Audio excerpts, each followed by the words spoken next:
best mascot in all the land, courtesy of Road Credit Union, the world famous Brownie.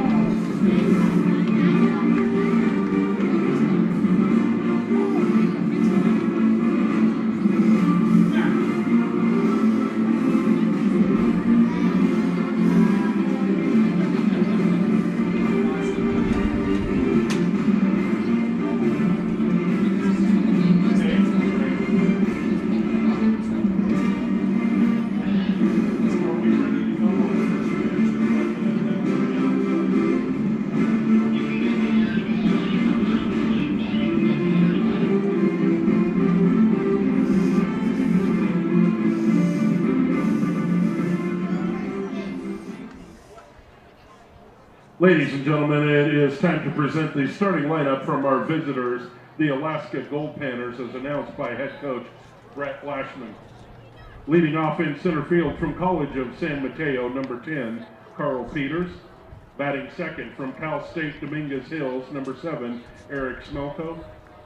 Batting third, the designated hitter from Orange Coast College, number 22, Evan Scally. Batting fourth, the first baseman from Gonzaga University, number 28, Donovan Ratfield. Batting fifth at second base from San Diego University, number 8, Logan Redeman. Batting sixth in right field from Chico State and a former Rogue, number 13, Logan Drummond. Batting seventh at third base from Cal Baptist University, number 5, Eddie Alfaro. Batting eighth, the catcher from Chico State University, number 14, Jeremy Keller. And batting ninth, the shortstop from Orange Coast College, number 31, Colby Williams. The starting pitcher tonight for the Panners from Gonzaga University, number 40, Daniel Sotelo.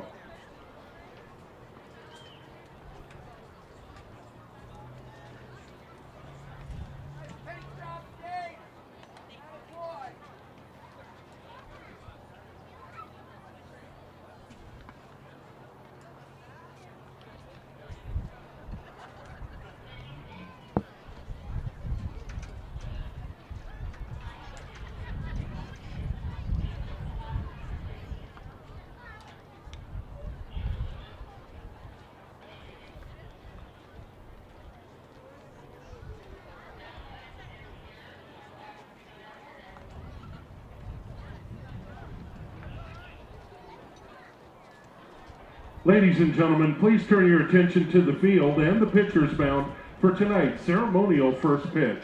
Throwing out tonight's first pitch, representing Powell Engineering, who is having a patio down on the patio, or party patio, is April Powell.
Fans, tonight's umpires are presented by Sky High Smoke Shop and Accessories and assigned by the Rogue Valley Umpires Association. At home plate is Brandon Dollarhide. At first base, Cecil Felkin. And at third base, Chris Bevan.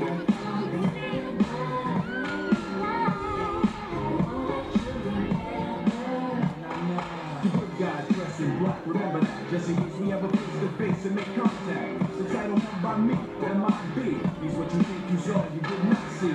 So don't make me what was dead is now gone. Black suit with the black Ray-Bans on. Walking shadow, move the silence. Guard against extraterrestrial violence. But we ain't on no government list. We straight don't exist, no names and no fingerprints. Saw something strange, watch your back. But you never quite know where the MIBs is at.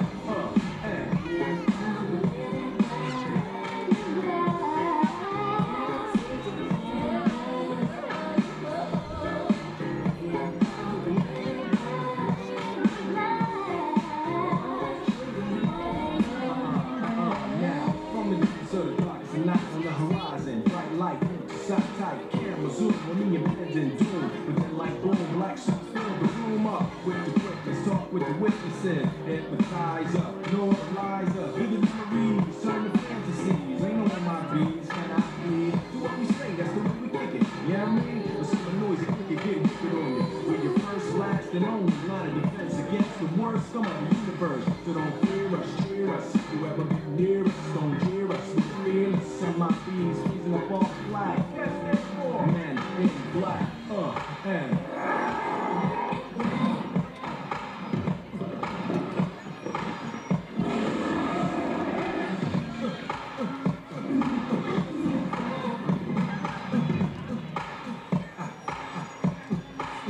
let me see you just bounce it with me, just bounce with me, just bounce it with me. Come on, let me see you just slide with me, just slide with me, just slide with me. Come on, let me see you take a walk with me, just walk it with me, take a walk with me. Come on, let me network. Now freeze.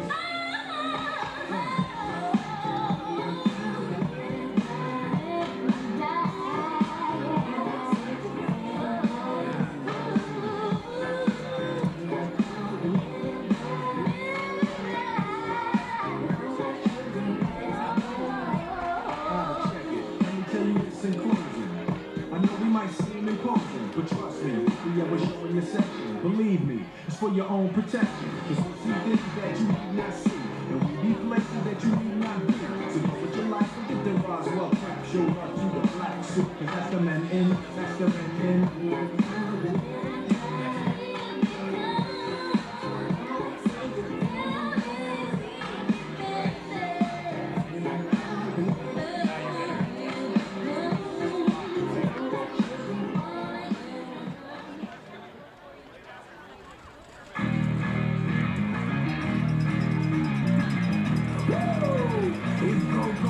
All right, fans, it's time to welcome your Medford Road starting lineup. And this is there we go. I don't know if you've heard up to this point, but bringing you the Goldpanners' first of 4 games here in Medford, Oregon. Goldpanners taking on the Rogues in a beautiful ballpark. It's actually the first hostile setting that the Goldpanners have faced this summer, other than all the games in Fairbanks. But the only road games this year has been the 6 games at the tournament in British Columbia.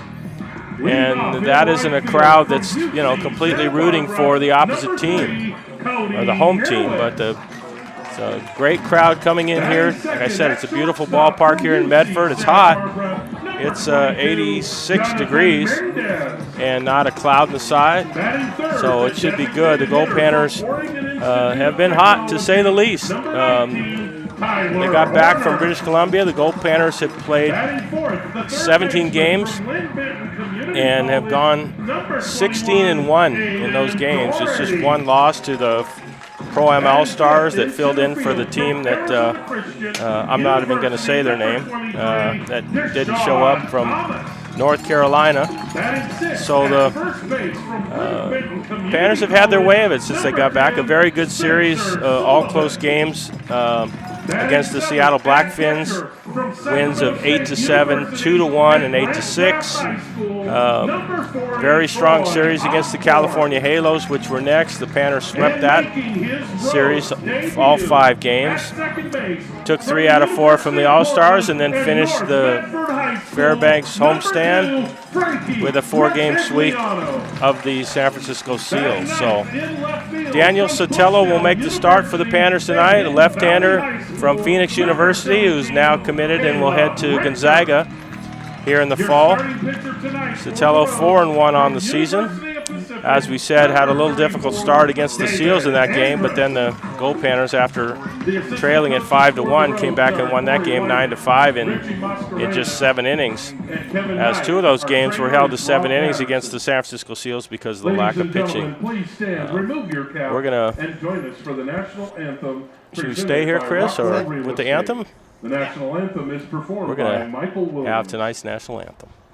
Oh, say, can you see by the dawn's early light what so proudly we hailed at the twilight's last gleaming, whose broad stripes and bright stars through the perilous fight o'er the ramparts we watched were so gallantly streaming, and the rocket's red glare, the bombs bursting in air,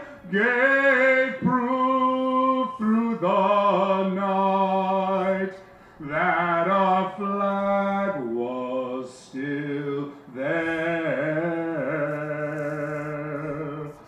Oh, say does that star-spangled banner yet wave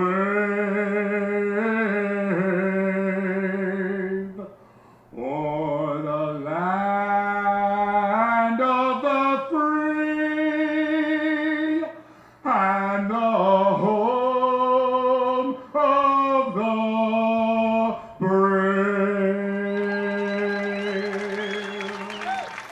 Beautiful rendition of the national anthem.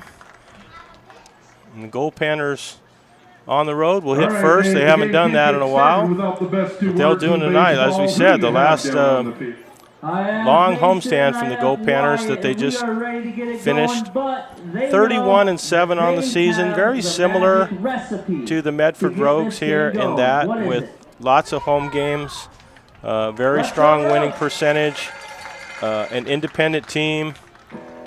Similar, the Rogues just finished a couple games playing the Humboldt Crabs and won a close game that was tied into the 9th inning and won that by scoring a couple runs in the 9th inning to win that against the Crabs. So they just got back here this afternoon. Neither team took batting practice on the field, just hit in the batting cages here. So we'll see if we can't get going. Goldpanners, like I said, have played 38 games so far this season. They'll finish the season with a 42-game schedule.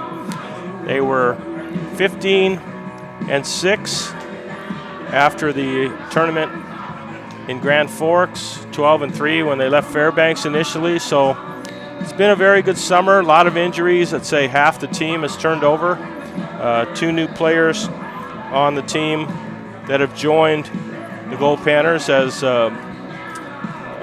Jackson Frankovich had to leave the team after we finished in Fairbanks, and then Tyler Richardson, those that were there for the last game, saw the injury that he had at home plate. Tyler's fine, but it's best to keep him out of these 4 games and not risk anything with the concussion that he suffered there at home plate.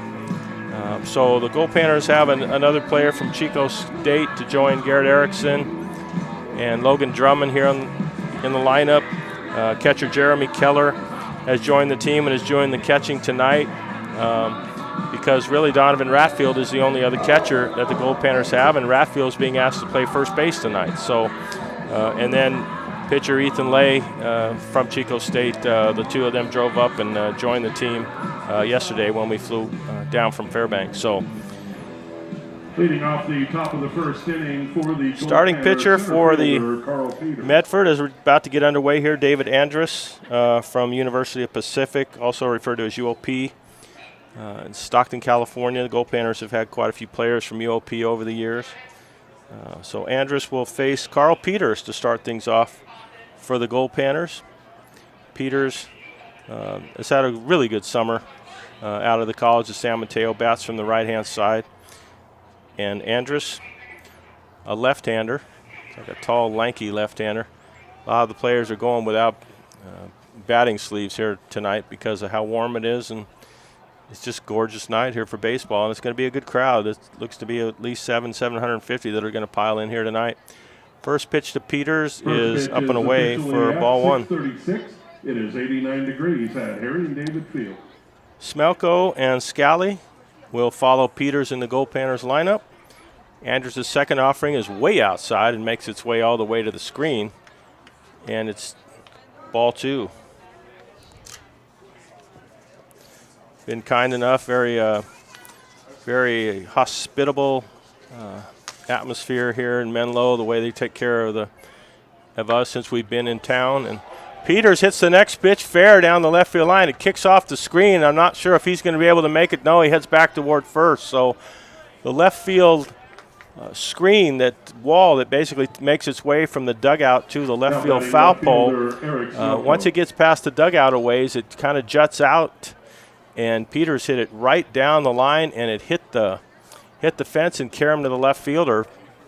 Otherwise, Peters would have had a double, but just a leadoff single, which is good enough to start things here in the bottom of the first for the Goldpanners. Brings up switch hitting Eric Smelko as Peters takes his lead from first. Andrus looks in for the sign and throws a pitch that is grounded in the hole. Throw to second for one and on to first, and it's a double play. So even though the ball wasn't hit that hard, Smelko didn't get out of the box very quickly. Peters was forced at second, and it was a nice turn of the double play by Retigliano at second base to get Smelko at first, and the Goldpanners don't really have a chance to get the running game going as Smelko goes after the first pitch and hits into a double play.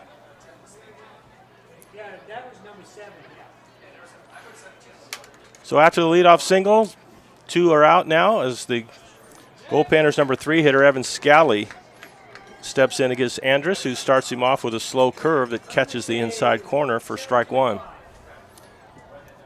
Scally is the designated hitter tonight. The next one is another slow curve that stays up high, and it's 1-1.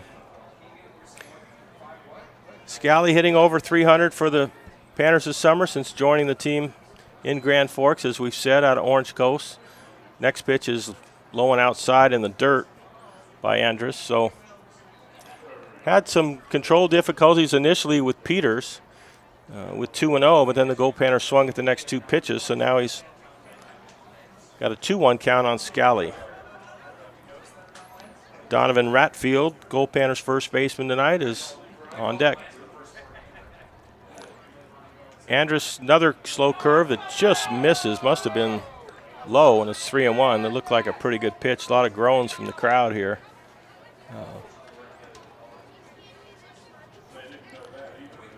Andrus pitches from the windup. 3-1 pitch is in the dirt, and Scally takes a walk. Panners have their second base runner out of 3.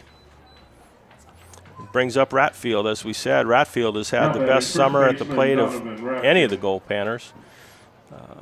Really has been hot ever since the first week of the summer. He's just really swung it, especially in Canada. If there was any kind of an all-tournament team that was named there, he would have definitely been on it, as well as he swung the bat there. Scally with a pretty good lead against the left-hander Andrus. Ratfield waits as Andrus comes to the stretch and delivers. And this is popped up foul on the right-hand side. Goldpanners have been aggressive, even though Andrus has shown signs of wildness, but Goldpanners aggressive here. 0-1 count on Ratfield. natural surface here in Medford. Beautiful surface. The runner goes. Ratfield fouls it off. Scally had a pretty good jump on that, sort of a slow curve down and into Ratfield, and he just had a lazy swing and fought it off into the Goldpanners dugout. So, or toward the Medford dugout rather. Panners occupying the first base side. Medford home here on the third. 0-2 pitch is a fastball down and away. It's 1-2. Garrett Von Dane will get into Medford tonight and will broadcast the final 3 games of the season. Goldpanners, as we said, looking for their 32nd win on the summer. The next pitch to Ratfield is down low, and it's 2-2. This is the just another strong season by the Goldpanners. This is the 4th year in a row that they've won 30 games. 2-2 pitch to Ratfield. It's a slow curve that's a little bit up high and away. Andrus took a couple steps off the mound like he thought he might get that call, but not called so by the home plate umpire. Now with a 3-2 count, Scally should be running with the pitch, but has to be careful with the left-hander throwing, make sure he goes home. 3-2 pitch is down and in, and it's ball 4. So Goldpanners have had 3 of their first 4 base runners reach base tonight. Let's see if they can take advantage of it with another switch hitter, second baseman Logan Redeman, who now steps in. 2 straight walks from David Andrus, UOP left-hander.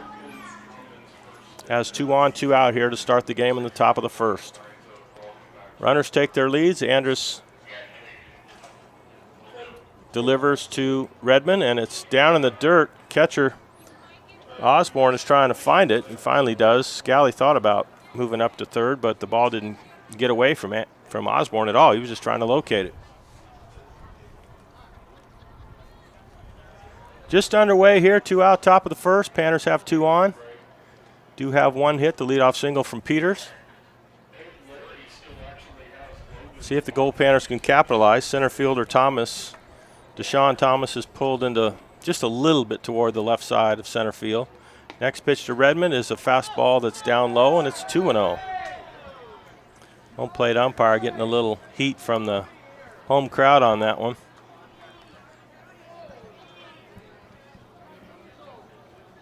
Scally gets his lead from second. Ratfield off of first. 2-0 pitch to Redmond is way up high and away, and it's 3-0. Troy Osborne, catcher out of Sac State for the Rogues, trying to settle down his pitcher.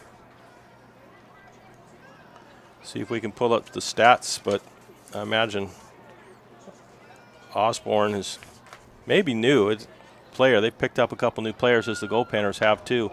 3-0 pitch, and Redmond's going after it, and he fouls it over the Medford dugout. So interesting choice of for Redmond to swing at that. As wild as Andrus has been, a 3-0 pitch, and it wasn't right down the middle at all. But Redmond doesn't want to walk. He wants to swing, so it's 3-1.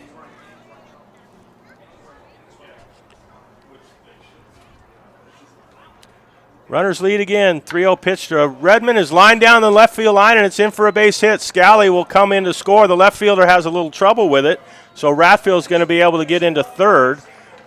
Redmond is held to a single.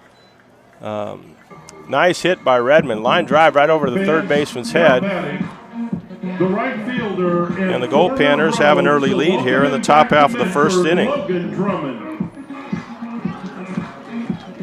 4 of the first 5 Goldpanners have all reached base. And except for that double play, Panners would really be cooking, but they still got 2 on, 2 out here. And it brings up Logan Drummond, who used to play for the Rogues. First pitch to Drummond is a curveball that's in for a strike. So 2 walks and a base hit have the Panners on top here in the top of the first inning. See if Drummond can give him some more. Redmond has a pretty good lead at first. Osborne checks him there. Comes to the plate. Another curveball that's grounded into right field for a base hit. Redmond comes into second, but he's going to hold on there. Ratfield scores from third. And with the first baseman Sullivan having to hold Redmond on at first, Drummond pulled it right in the hole. And the Panners now, with 4 straight base runners, have a 2-0 lead here in the top of the first.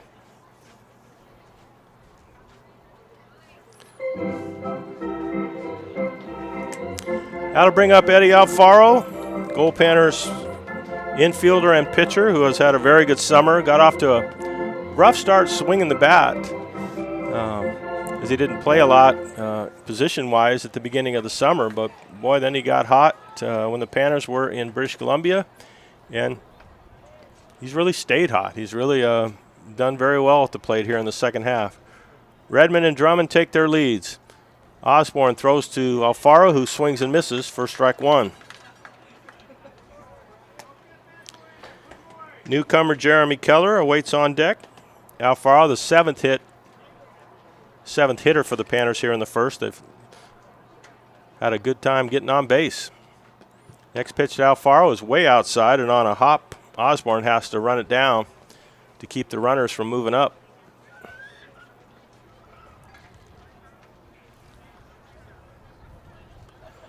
Two walks, 3 hits here in the top half of the first inning.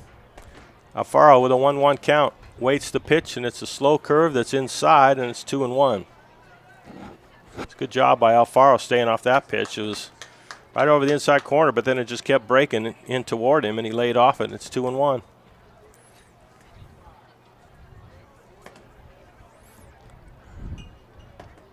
Osborne delivers. Pitch is high and away, and it's 3-1. Panners looking for their 5th straight hitter to reach base. Left fielder playing Alfaro very deep. And the right fielder is pulled well over to the line and right. The right center and both the alleys are pretty wide open. Next pitch to Alfaro is what Alfaro thought was high, but the home plate umpire says no, it's a fastball that catches the letters, and it's a full count on Eddie. So Redmond and Drummond should get a good lead and a take off here on this 3-2 pitch. Let's see if Alfaro can bring in another run. 3-2 pitch is fouled at the plate. Fastball that was right there. Eddie had a nice rip at it, but just got a piece of it. Daniel Sotelo will be pitching for the Panners tonight. So we've got 2 left-handers battling each other.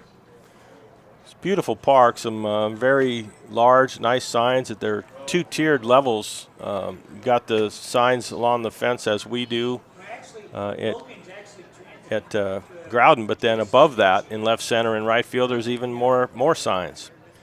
3-2 pitch to Alfaro is fouled again, and it stays full. Catcher Jeremy Keller from Chico State, who just with his teammate Ethan Lay drove up yesterday, as we said, from Northern California to join the Panners. Give him another arm for these 4 games. And especially another catcher. 3-2 pitch to Alfaro is way inside, and it hits him. Curveball that got away from Osborne and hit Alfaro on the, looked like the left calf. And the Panners have the bases loaded now, as Alfaro trots down to first, and Redmond and Drummond move up.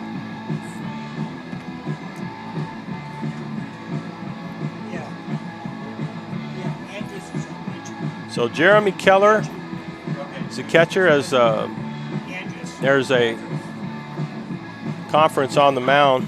You've been calling Osborne as a pitcher. Okay, pitcher. Osborne's catcher. Yeah. Okay.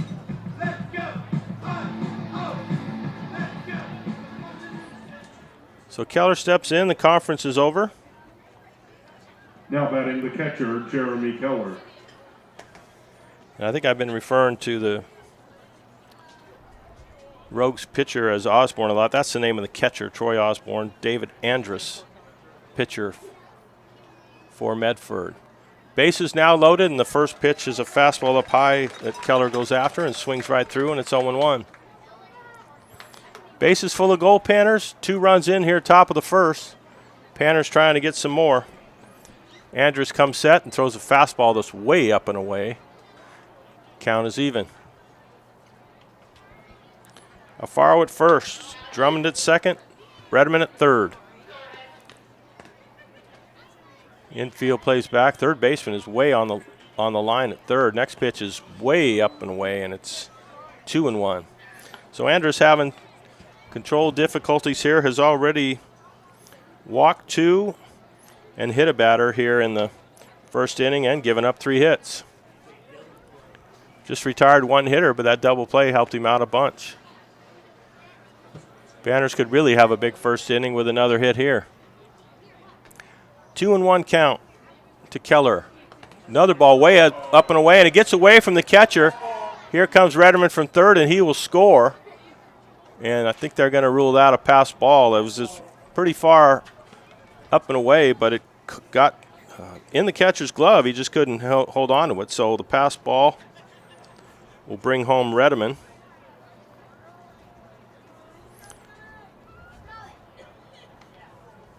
Drummond and Alfaro move up as well. 3-1 count now on Keller. Andrus' next offering is up high as well, and it's ball 4. There's action down in the Rogues bullpen as Kobe Williams, the 9 here for the Panners, Now batting the shortstop, comes to the Colby plate. Williams. Coach for the Rogues looking down. Parker Burberry as head coach here looks down the bullpen, but not sure if who's throwing or even if he's ready since it's so early here in the game. 3-0 Goldpanners. Kobe Williams steps in. Andrus' first pitch is a fastball for a strike. Williams, an infielder out of Orange Coast College, like Scally, joined the team after the first couple weeks and has done very well. Played a variety of positions. Next pitch is high and outside. A lot of the pitches that we've seen from Andrus so far have just tailed up and away, and the catcher Osborne has really had to get up out of his stance quite often to just try to snag him. 1-1 pitch now to Williams. Is high as well, and it's 2-1. Panners have batted around here in the top half of the first. Scored 3 and still have the bases loaded. Rogues coach comes out of the dugout and looks down at the bullpen saying, hurry up, get ready, I need you. Big lead at second base for the Panners as well. Next pitch is low and away, and it's ball 3 to Williams. Not sure how much longer the Rogues are going to stay with Andrus, because he's really struggled here with his control in the first inning, and not just his control, the Goldpanners have hit some balls hard. 3-1 count on Williams. Next pitch is swung on and missed, and it's 3-2. Many of Andrus' pitches have been to the outside. That one was a fastball that he got in on the hands of Williams. Drummond, Alfaro, and Keller take their leads. Andrus works from the stretch. 3-2 pitch is swung on and missed. And the Goldpanners score 3 runs, but they also leave the bases loaded. 3 runs on 3 Goldpanner hits.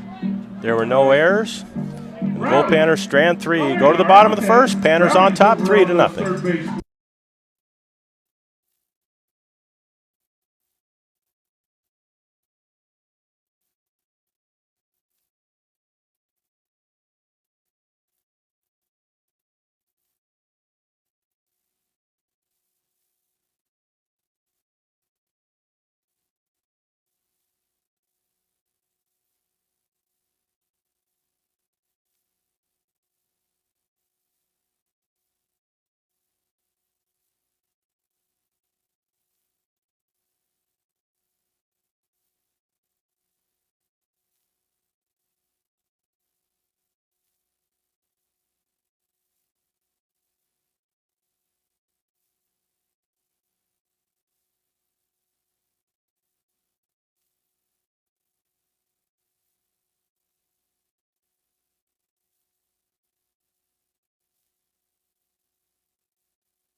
first inning for the Rogues.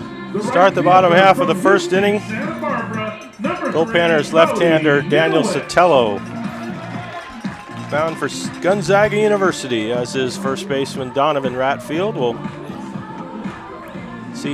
get things going here on the mound for the Panners. Bottom of the first inning. Rogues start with UC Santa Barbara right fielder Cody Nidowitz. Right-hand hitter Sotelo works from the stretch constantly. Throws a pitch, just misses on the inside corner. Nidowitz acted like he was going to try to bunt, but he was just bluffing to try to pull Alfaro in from third base. Sotelo's second offering is a fastball that's right down the middle, and it's 1-1. Sotelo won his last outing. As we said, done a good job for the Goldpanners this summer. 4-1 on the season. Just misses again inside. That's twice he's tried to go in, and he just missed. Daniel has victories against the Seals, the Halos, also pitched that elimination game that the Goldpanners lost against Everett in Grand Forks. 2-1 offering Sotelo is a fastball at the letters, and it's 2-2. Sotelo had victories also early in the season against the Kingsmen and the Monarchs, so seems to mix in a win just about every week. 2-2 pitch is grounded to second base. Redeman goes over, throws on to first to Ratfield, and it's out number one. So good play by Redeman. He's also a pitcher, not just an infielder, and he has a gift in his right arm. So even though he was moving to his right, he planted that right foot and made a strong throw on to Ratfield. So Sotelo gets the first hitter here with a ground ball to second base. And that will bring up the shortstop, Jonathan Mendez, who also attends UC Santa Barbara. Panners have had their share of gauchos over the years. Sotelo again tries to work that inside corner, misses up and in, and it's 1-0. Austin Bush, remember him, big power hitter, stayed with my family back in 2015. Sotelo's next pitch is right down the middle, and it's 1-1. Panners with 3 hits and 3 runs in the top half of the first inning. Rogues batting for the first time with 1 out. Sotelo, as we said, works from the stretch.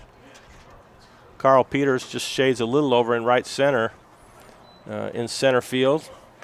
And the right fielder, Drummond, is pulled over toward the line a little bit as well. 2-1 count now on Mendez. Alfaro deep at third. Pitch is grounded to shortstop. Williams comes in, gets a nice hop. Throws on to Ratfield at first, and Sotelo has 2 ground balls to retire the first 2 hitters. The designated hitter from Oregon Institute of Technology, number 19. So a school that I've learned today is OIT. Tyler Horner. Had to look that one up. Didn't know what OIT meant on their lineup. Big first baseman, or designated hitter also. Bats from the left-hand side. From Oregon Institute of Technology. Sotelo, also a left-hander, starts him off with a fastball outside.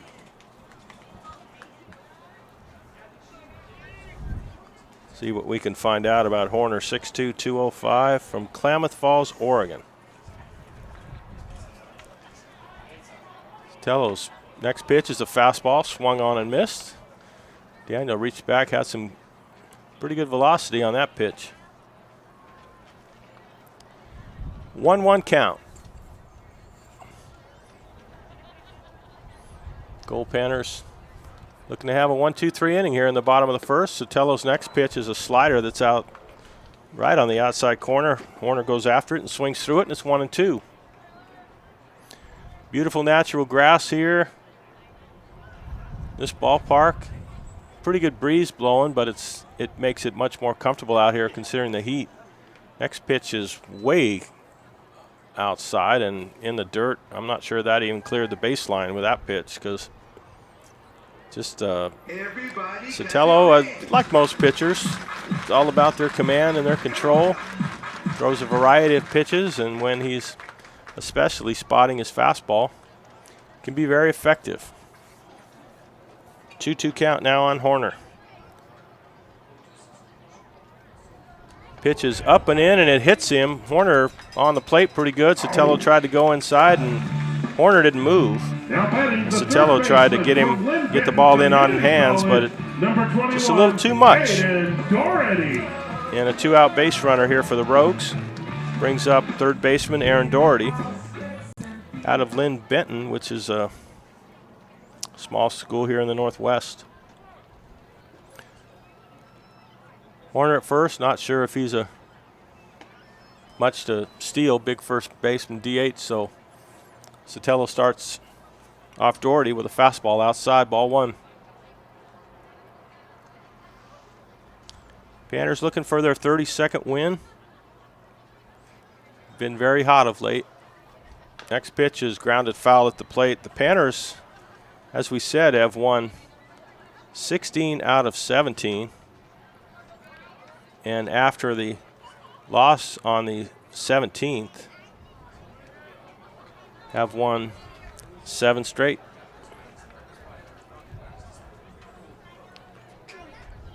One count on Doherty. The pitch is swung on and missed. Strike two. Looked like a changeup from Sotelo that Doherty was a little out in front of. Beautiful scenery here. Big hill on the beyond the right field fence with some hotels above that. It's just gorgeous. 1-2 pitch from Sotelo is a fastball that's hit in the air to center field. Peters goes away into right center but runs it down. And Sotelo has a good first inning here for the Goldpanners. Gives up a 2-out walk, but the Rogues don't score. We've completed one. Panners lead it 3-0. Ladies and gentlemen, turn your attention to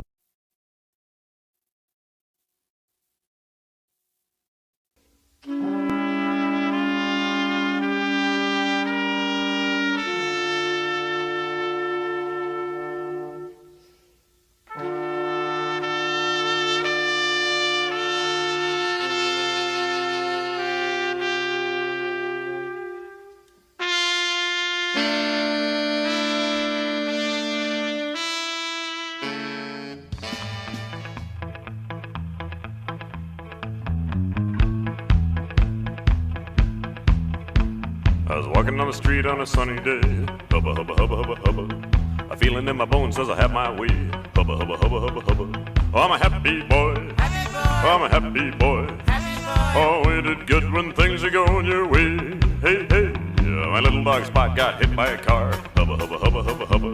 Put his guts in a box and put him in a drawer. Hubba, hubba, hubba, hubba, hubba. Oh, I'm a happy boy. Oh, I'm a happy boy. Oh, ain't it good when things are going your way? Hey, hey.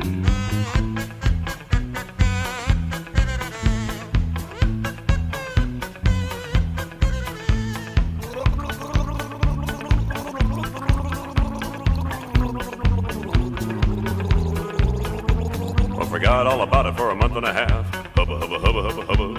I looked in the drawer and started to laugh. Hubba, hubba, hubba, hubba, hubba. 'Cause I'm a happy boy. Oh, I'm a happy boy.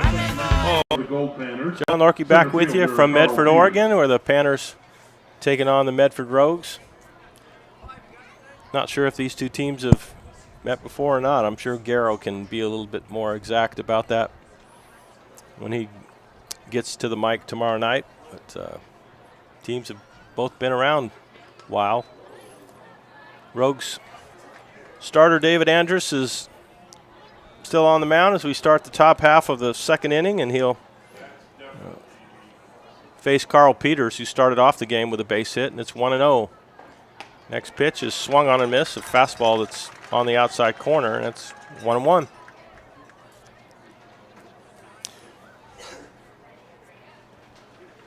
Panners wearing their new camo jerseys this summer. Peters hits a ball pretty well to left field. Left fielder goes back in front of the warning track and hauls it in for out number one. So with the wind blowing in from left field, Peters hit that pretty good, but he just hit a little too high. Gave that wind chance to do its thing, and left fielder went back to the warning track and really didn't have any trouble. 325 to left field here. Center field is exactly 400.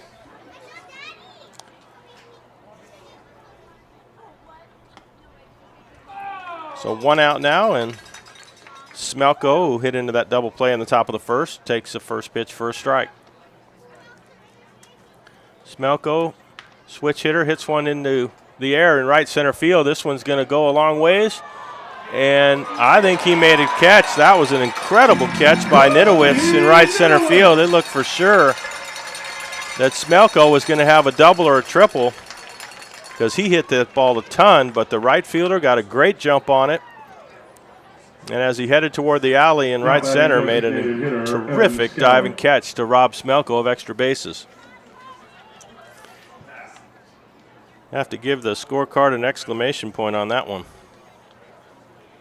Brings up Scally, who started that Goldpanners 3-run rally with a walk with 2 out in the first inning. Hits here again and swings through the first pitch for a strike. Andrus' next offering is curveball down in the dirt, 1-1.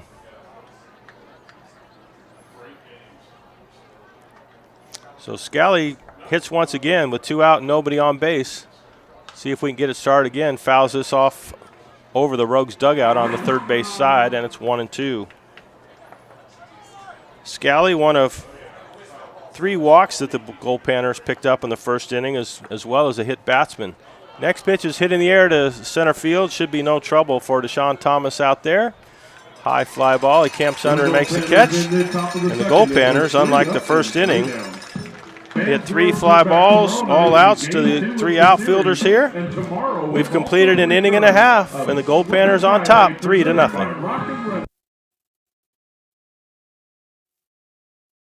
Can Dom Hughes give the Panners the win in walk-off style?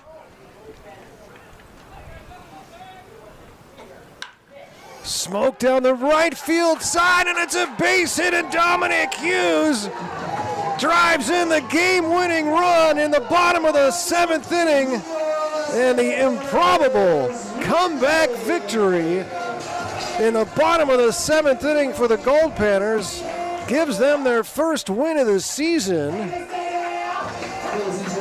And my goodness, the Panners walk off the Oilers Make sure you come out tomorrow night for the series in a bizarre game that that was ugly for much of it. And the Oilers took a 5-2 lead into the 7th inning, and the Panners rally to win it 6-5 with a 4-run bottom of the 7th. Dominic Hughes, the game-winning hit after Tate Shamau's 2-run triple. And the Panners win it 6-5. How do you like that? Daniel Sotelo ready to start things off here in the top, or the bottom of the 2nd inning, rather.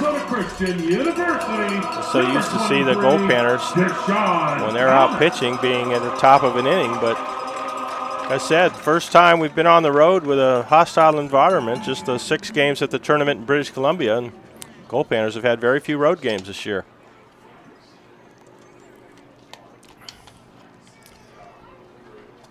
Deshaun Thomas, center fielder for the Rogues, steps in and takes the first pitch for ball 1.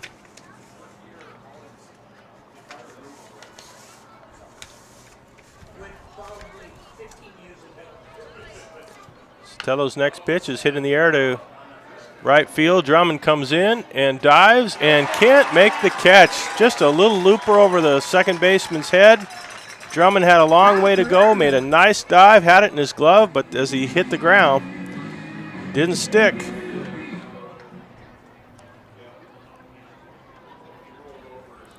And Drummond is looking at the dugout, and he could have a pretty good injury here. He's may have hurt his wrist on that. Coach Latchman heads out toward right field. Drummond's up now, walking toward his coach, so not sure if he's going to be able to stay in again. It's his right hand, so it's his glove that may have got caught underneath his body as he rolled over when he tried to make the catch. He's got his arms up above his head now, just trying to shake things off. Not sure if he'll be able to stay in the game or not, but it looks a little bit more encouraging than it did a couple minutes ago.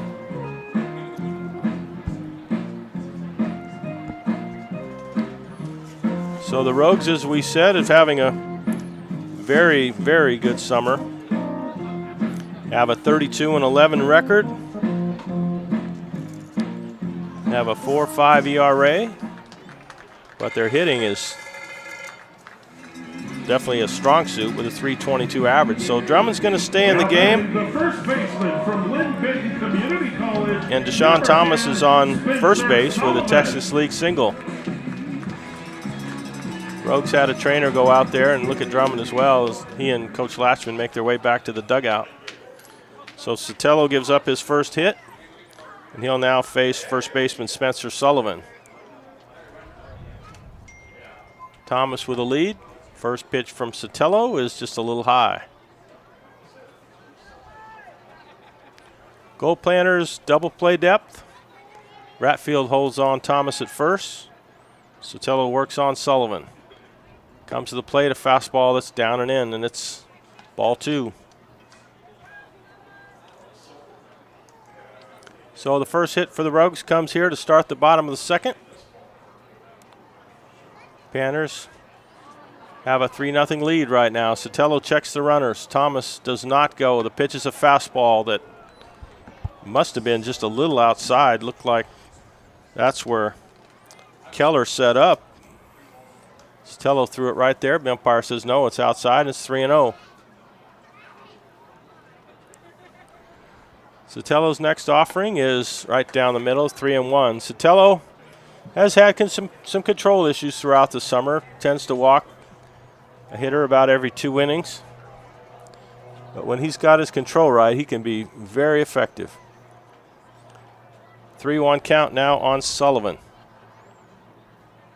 Pitch is popped up foul over the Rogues' third base dugout, and its count goes full.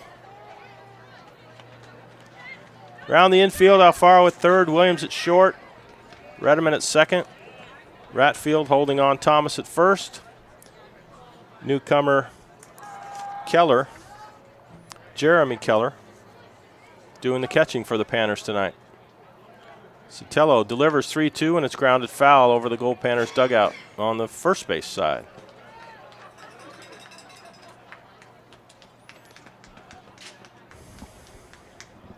Peter shaded just a little bit in right center for the Panners. Smelko rather shallow and straight away and left.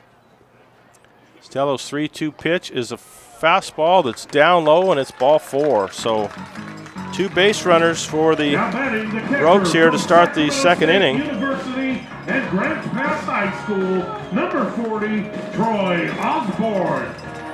Local favorite Troy Osborne, from this area. Grants Pass, a catcher out of Sac State, is up at the plate now with 2 runners on and nobody out here in the bottom half of the second inning. Williams trying to keep the runner close at second. Tries to bunt and bunts right through it for strike 1. So even though the Rogues are down 3-1, 3 runs, they try the bunt here with no out in the bottom of the second. Alfaro is playing behind the bag at third. That was a little bit of a surprise considering the 3-run deficit. Let's see if the Rogues try it again. They do not, and the pitch is swung on and missed, strike 2.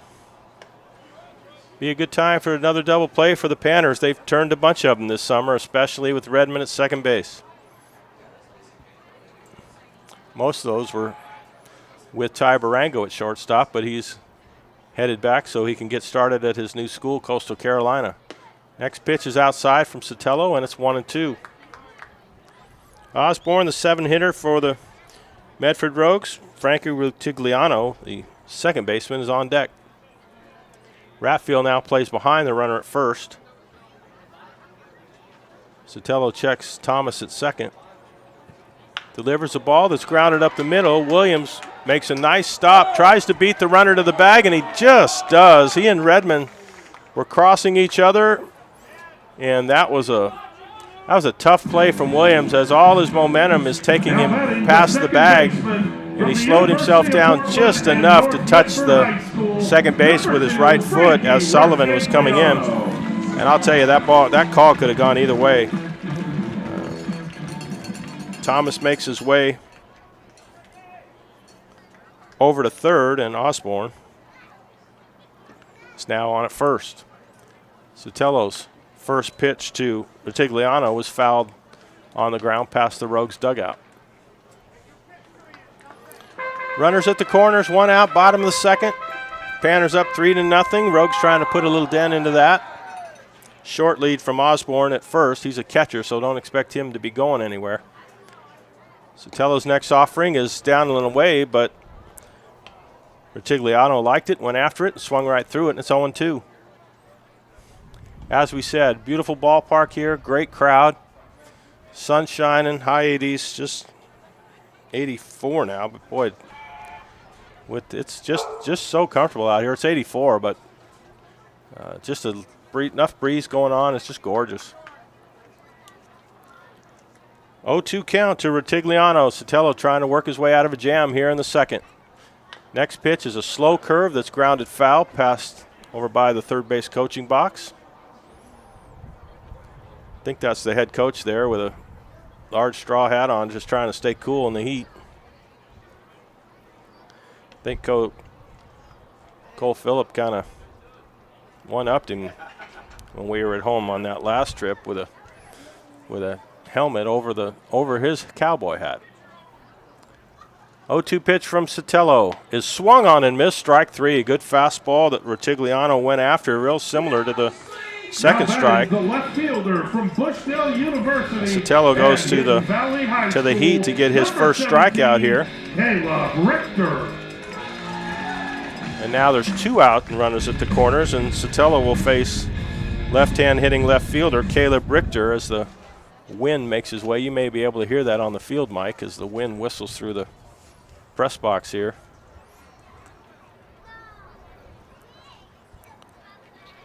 Runners take the lead. Sotelo starts Richter off with a fastball right on the inside corner. Thomas down at third. Osborne at first. Panners up 3-0 here in the second. Sotelo trying to keep it that way. 0-1 pitch is hit in the air to left field. Smelko heads over toward the line, makes a running catch, and Sotelo does a good job despite first and second, no one out. He worked his way out of it. Rogues don't score in the second. We head to the third, and the Panners are up 3-0.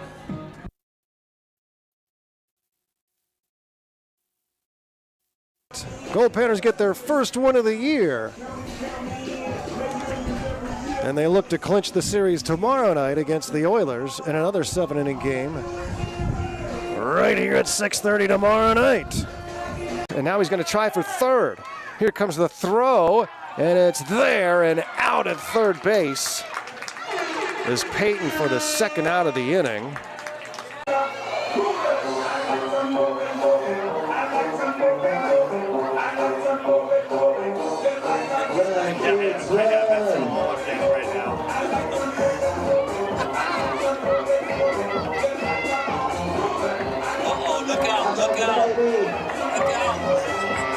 Good save, Dad. Oh, man, I was so worried for a second.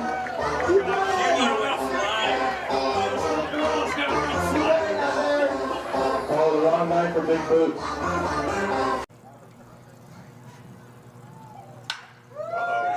Absolutely crushed to left by Sean Rimmer.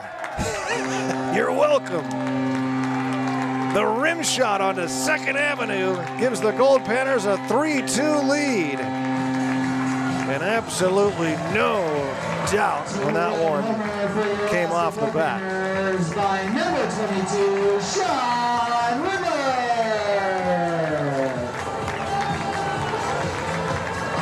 A monster blast over the left field fence here at Groudon. And Yavapai's Sean Rimmer, the All-American, gives the Goldpanners the lead. Oh, say does that star-spangled banner yet wave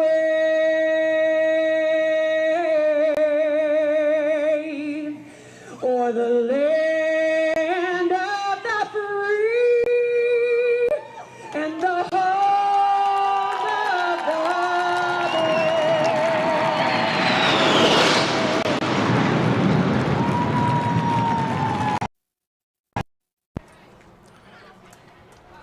Set to go top half of the third inning here in Medford, Oregon. Goldpanners have an early 3-0 lead. And after batting around in the first inning and going 1-2-3 in the second inning, Donovan Ratfield will come up to bat for his second time. Walked and scored a run in the first. Ratfield bats from the right-hand side, a catcher out of Gonzaga University, but has also played a lot of first base for the Goldpanners this summer. Strong right-handed hitter. Next pitch is on the inside corner, and it's ball and a strike. Ratfield, like most strong guys, likes a ball out away from him. Pitchers very often try to tie those type of hitters up with a ball on the inside half so that they can't get their arms extended. So it's that cat and mouse game, because if you miss and get the ball out over the plate, that's what gets you in trouble. 2-1 count now on Ratfield as a ball in the dirt skips away and the home plate umpire brushes off the dish. Center fielder Thomas plays straight away. Left fielder Richter very deep in left. 2-1 pitch is up and away, and it's 3-1 on Ratfield. Andrus still in. Tall, lanky left-hander for Medford. Has walked 3 so far and struck out 1. Next pitch to Ratfield is up high once again, and the Goldpanners have another walk. Second time that Ratfield has walked. 4th on the game. They've also had a hit batsman. Redeman, who had a base hit his first time up to drive in the Goldpanners' first run in the first inning, is up there now. Ratfield gets his lead from first. Andrus delivers to Redmond, and it's a strike.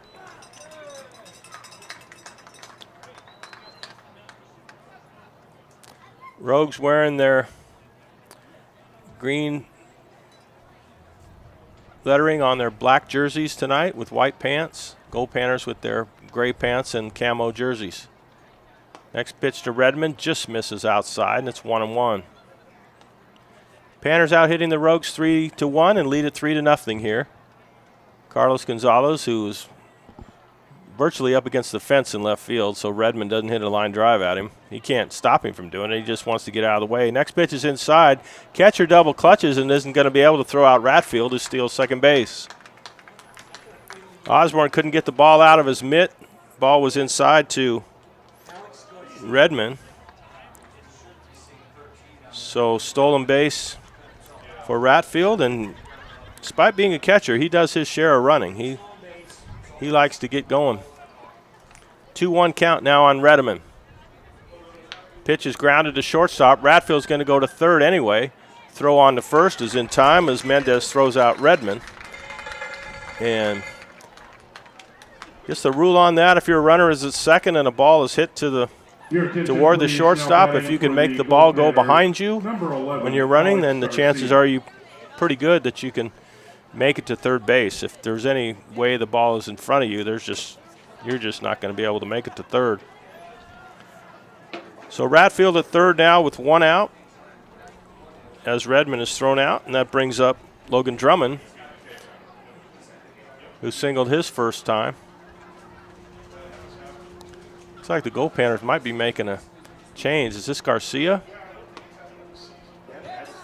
Looks like Alex Garcia is batting for Drummond, so Drummond may be a little sore with that wrist. So Garcia, I was going to say, Drummond hits from the left-hand side, so this ain't Drummond. So Alex Garcia with an 0-1 count is pinch hitting for Drummond. Now takes the ball outside.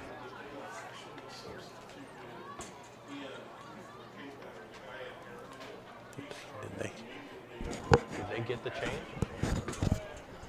1-1 count on Garcia. Ratfield leads from third. The pitch is way outside. Osborne did a good job to run that one down. So Garcia had a very good last week of the season in Fairbanks, getting a number of hits. Brought his average way up. Trying to bring home Ratfield now. 2-1 pitch is in there for a strike, and it's 2-2. Garcia must have been looking for something else because that ball was right down the middle.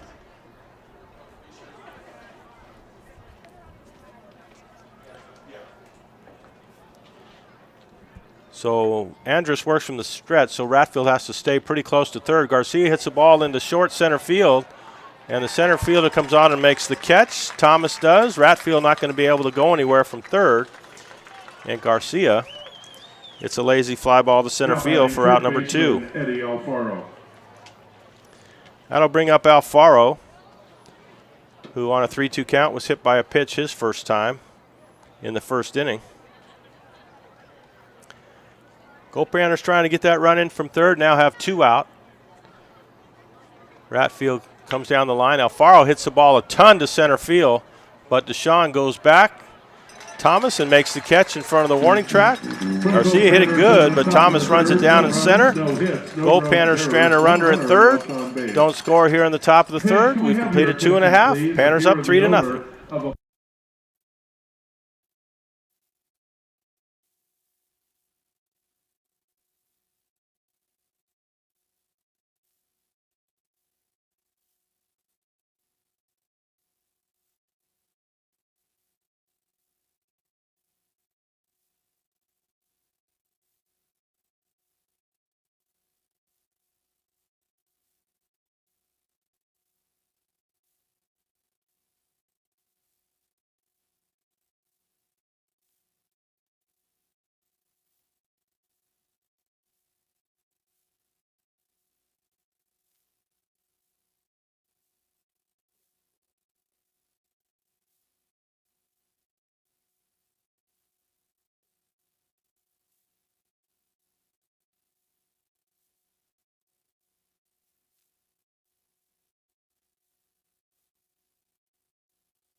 Panners on top 3-0 here in Medford, Oregon.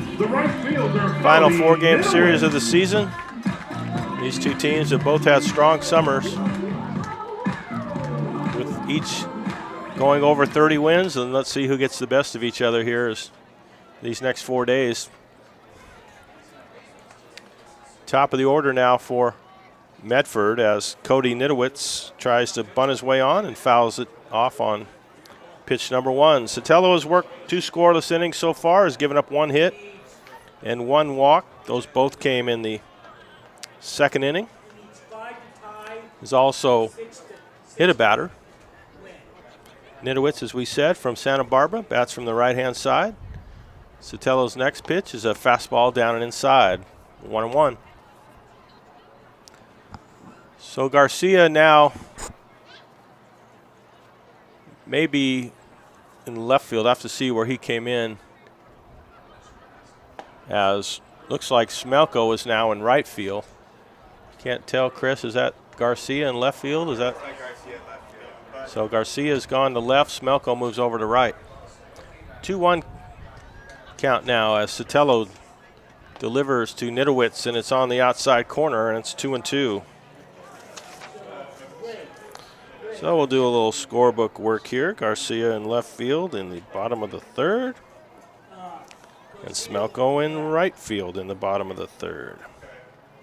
Next pitch just misses inside. Sotelo thought he had a strikeout. Nidowitz checked his swing, and Sotelo thought he had that one. I don't blame him. That was a really good pitch. So full now on Nidowitz. 3-2 pitch from Sotelo is grounded to short. Nice hop for Colby Williams. Throws on to first, and Ratfield can't dig it out. Just an awful throw from Williams. Not a short hop at all that Ratfield had to work with. It bounced way out in front of him. And the Goldpanners with a little gift to start things off for the Rogues here in the bottom of the third.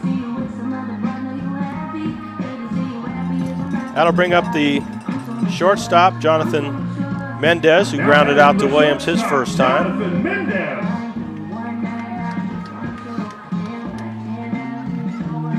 So a little frustrating, obviously, for Sotelo. You get that first hitter, you get a 3-2 pitch, and you come in with a ball that's really a routine ball to short, and just a bad throw. Error is part of the game. Let's see if we can overcome it.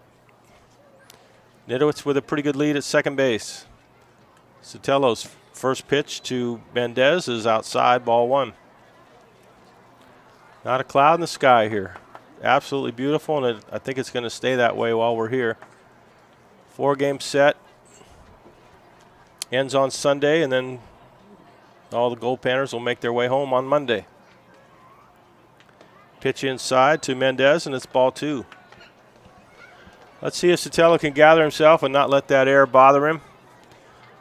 Some pitchers just have a really strong knack of just restarting and just pitching right through it instead of letting it bother him. Nidowitz leads from second. Next pitch is hit down the line to left field, and that's a fair ball that's going to get into the corner. Garcia runs it down, but not before Mendez has a stand-up double off Sotelo. And the Rogues have their first run here on a double to left field to bring in Nidowitz.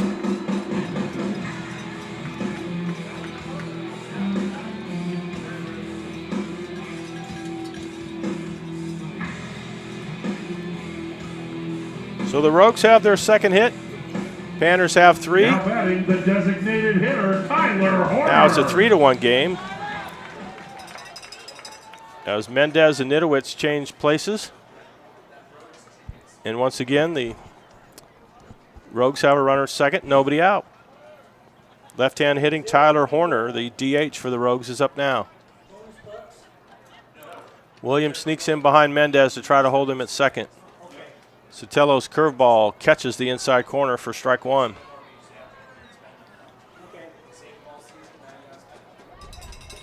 Horner, the DH, as we said, bats third. Third baseman Aiden Doherty on deck. Mendez gets his lead. Sotelo comes to the plate. Fastball, check swing. They appeal down to the third base umpire. They say no, he didn't go.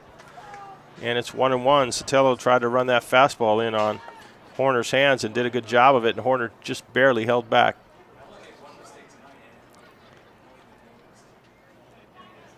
Sotelo checks the runner. Another curveball is up high, and it's 2-1. Smelko now over in right field, playing pretty deep against the tall left-hand hitting Horner. Redmond just on the outfield grass at second base. Williams sneaks in behind Mendez. 2-1 pitch is a fastball down low, and it's 3-1. Sotelo tried to hurry his delivery a little bit and try to sneak that fastball by Horner, but he couldn't do it. It's 3-1 count. First base is open, but I don't think Sotelo is entertaining thoughts of wanting to walk him on purpose. 3-1 pitch is a fastball in for strike 2. Peter shaded a little bit toward right field and center. Garcia straight away, not too deep in left field. Let's see what Sotelo offers up here with a full count. Mendez at second, nobody out. Panners up 3-1 here in bottom of the third. Sotelo comes to the pitch and throws a slow curveball for strike 3, swung on and missed. Just a beautiful pitch. Horner was way out in front, looking for a fastball. I'd say that's Sotelo's best pitch of the night right there. That was beauty. Important strikeout, comes with an out here in the bottom of the third, and it brings up Aiden Doherty. Flew out to center field his first time. Sotelo checks Mendez.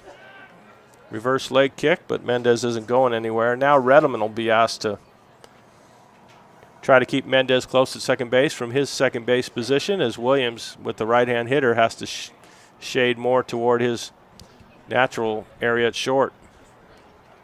Mendez isn't going. The first pitch to Doherty is swung on and missed.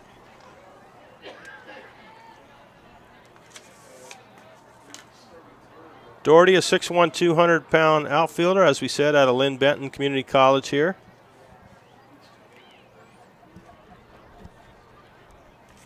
Bats from the right-hand side. Next pitch almost gets away. It does get away from Goldpanners' new catcher, Keller, but not enough for Mendez to try to scamper to third base. So Keller does a good job on that curveball in the dirt. Doherty hitting .379 this summer. Pitch from Sotelo is outside, and it's 2-1 now. One out, Mendez at second base. Bottom of the third, Panners up 3-1. 2-1 count. Dangerous Doherty, who hits cleanup for the Rogues. Up there now. Sotelo checks the runner. Mendez isn't going. Pitch is swung on and missed, strike two. Sotelo tailed that fastball away from Doherty.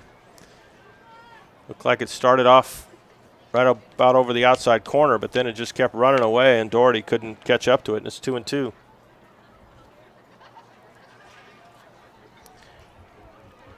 Haven't seen Keller's arm behind home plate. Nobody's really tried to offer him. The next pitch is just a little lazy looper out to Ratfield at first base. So Sotelo ran that ball in on Doherty's hands, and he really just couldn't get as much of a swing at all. He's just trying to fight it off and let it go foul, but got just enough of it to just hit a little lazy looper out to Ratfield. For the second out here in the bottom of the third inning.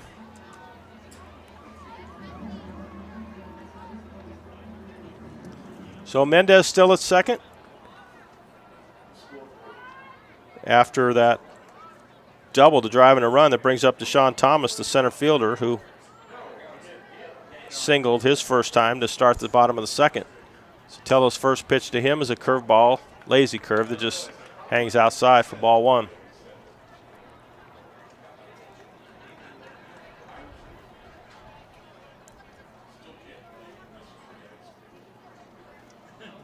Mendez again takes his lead. Williams now holding him on. Takes a fastball in for a strike. So Sotelo looking good here. Williams now the Panners shortstop. Played a lot of third base, but with Barango gone, he's been playing more shortstop. Redmond has also played some shortstop, as has Cade Leifer. Sotelo's 1-1 pitch is swung on and missed, strike two. Sotelo ran that in on his hands, and Thomas swung right through it. Panners with 3 hits, Rogues with 2. Panners on top 3-1. Sotelo working now with 2 out. 1-2 pitch is flying foul over the third base coach's head. Third, just an off-speed pitch that Sotelo got way inside, and Thomas wasn't taking any chances and lined it foul. Thomas singled, as we said, to start that second inning and was stranded at third, trying to bring in a second run here for the Rogues. Sotelo looks in at Keller for a sign. Mendez leads. Pitch is way outside, and it's 2-2. Keller has looked very good behind home plate. Nothing's gotten by him. Blocked anything in the dirt. Anything that hits his glove, he catches. Hasn't seen anything bounce out. So good pickup by the Goldpanners for this series. 2-2 pitch is grounded slowly to the left side. Going to be a tough play, and it not going to be made by Alfaro. I think they're going to rule that a hit because I don't know if he'd have been able to throw out the Speedy Thomas. They're going to give an error to Alfaro, but that was a tough play. That ball kicked up off his glove. Took kind of a funny hop. Second error by the Goldpanners here in the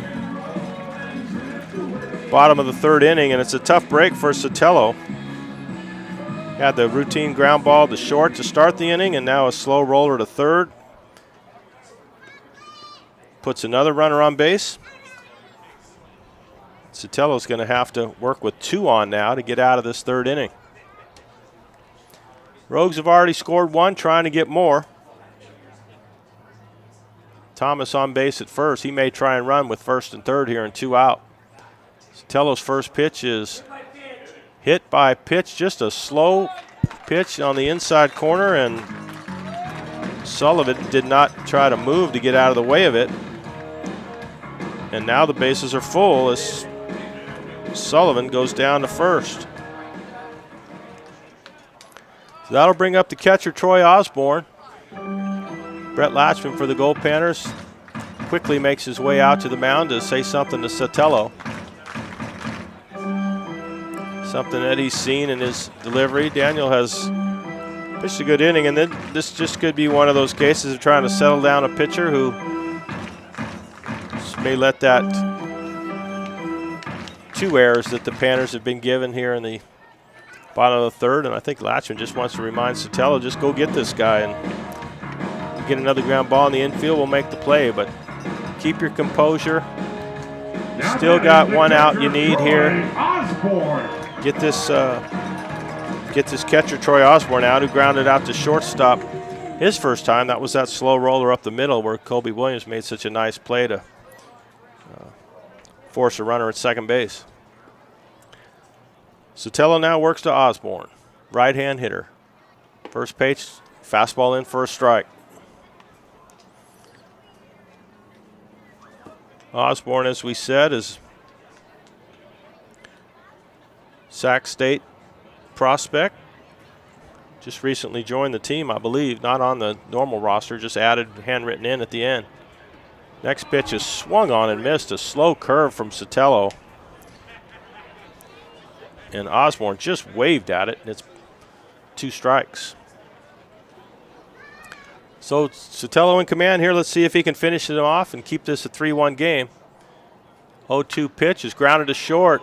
Williams flips to Redmond at second, and the out there is a close play as Sullivan got a very good jump off first base and made it very close at second, but the Goldpanners get the out. Sotelo gets the ground ball, and the Rogues are finished here in the third, but they do get a run on a hit. 2 Goldpanner errors, and the bases are left full. We've completed 3, and the Panners lead it 3-1.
Rogues will make a pitching change here as we start the top half of the 4th inning. Sound like a little bit of a fan favorite as Caleb Randolph, who's from Bethany Lutheran College and lives here in Central Point, Oregon. So pretty familiar with these hometown folks. 6'4", 195-pounder, making his 8th appearance of the summer. Takes over for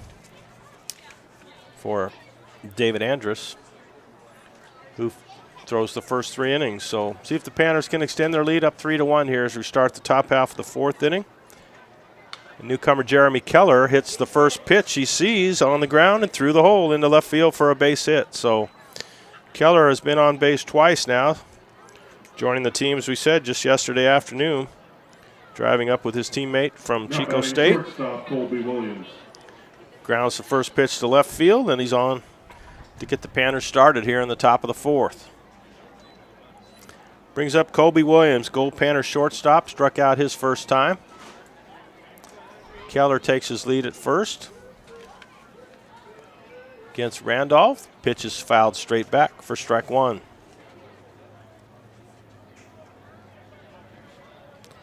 So we'll have to check on Logan Drummond, who left the game last inning after trying to make that catch in right field. He obviously has hurt his wrist to some extent. Not sure how bad it is. Keller leads from first. Randolph's next pitch to Williams is way outside. Good job by Osborne to run that down. And it's 1-1.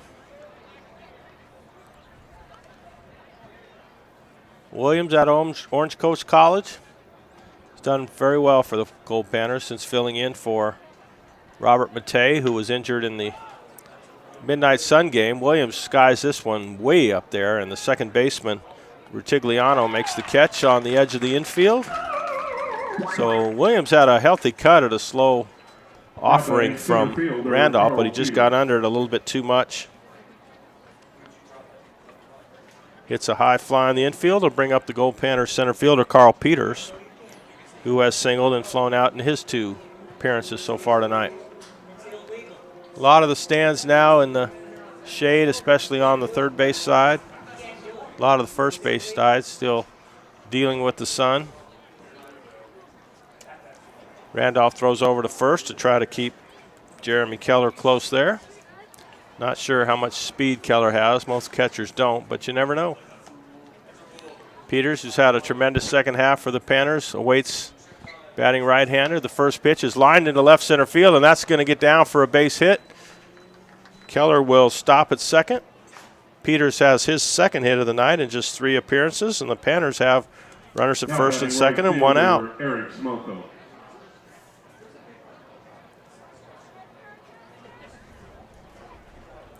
So it brings up Smelko, who hit into a double play in the first and thought what he had was an extra base hit in the second, but the right fielder, Nidowitz, made a terrific diving catch in right center field. Smelko now faces Randolph for the first time. 2 on, 1 out, top of the 4th. Panners up by 2. Switch hitting Smelko. Bats left-handed. Randolph comes to the plate. And the pitch is just a little outside, ball 1. As we said, Randolph pretty good size, 6'4", 195, big right-hander.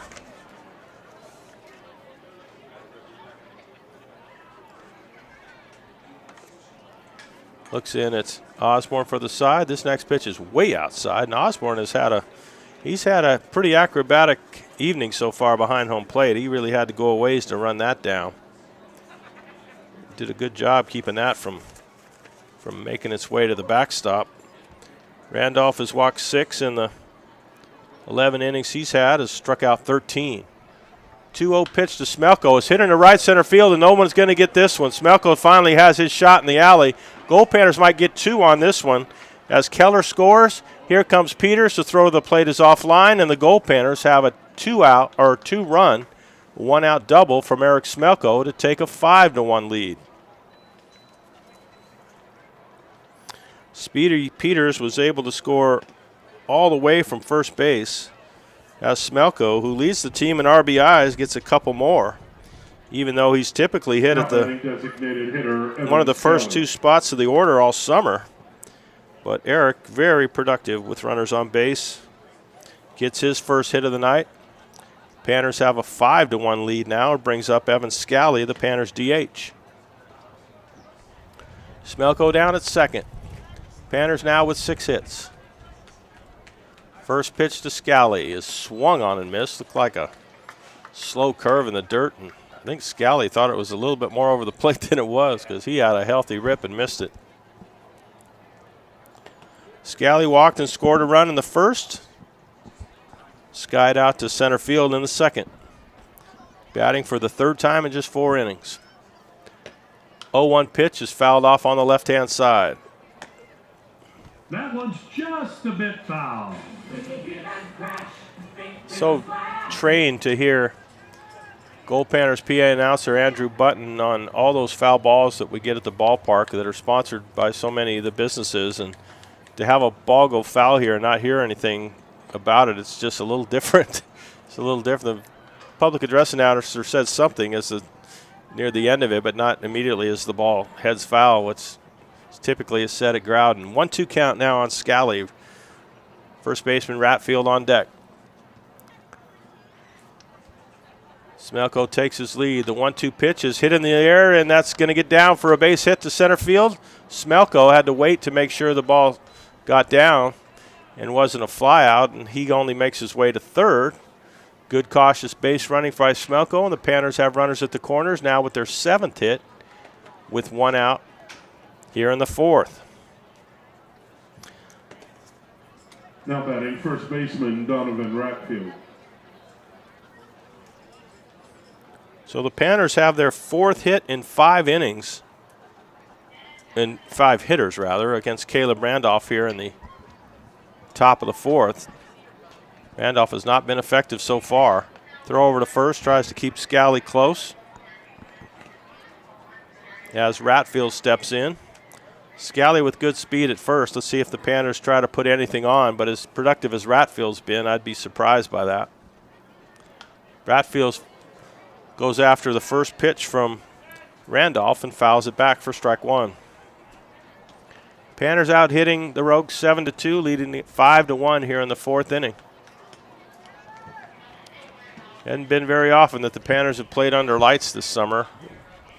A little bit in Grand Forks. But tonight will be their first time in quite a while. 0-1 pitch to Ratfield is lined foul down the left field line. Boy, he hit that one good. Just missed it down the left field line. Ratfield probably pretty anxious to swing the bat as he's walked twice so far tonight. Swung at the first 2 offerings, and Randolph is out in front of him 0-2. Logan Redeman waits on deck for the Panners. Still just 1 out, top of the 5th, runners at the corners. Pitch to Ratfield is hit on the ground to shortstop. Could be 2 to throw to second for 1, but that pulled him off the bag. And they called him out at second base, and the second baseman wasn't close to second when he caught that.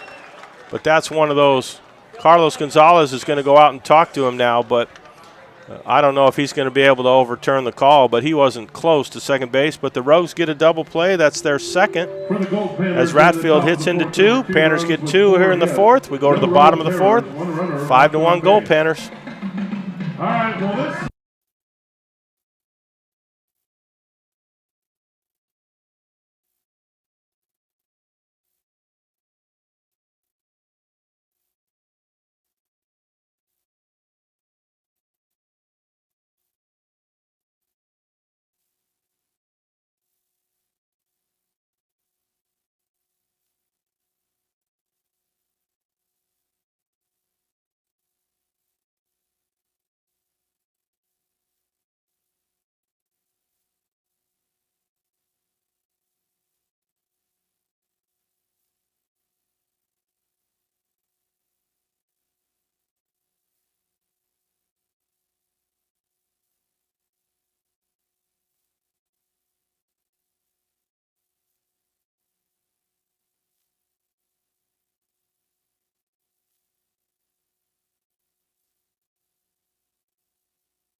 Here if he's going the right way, boo! Like now if he's going the wrong way, boo, boo, boo, boo, boo. He didn't get votes from Deshaun, still boo. Oh, ow.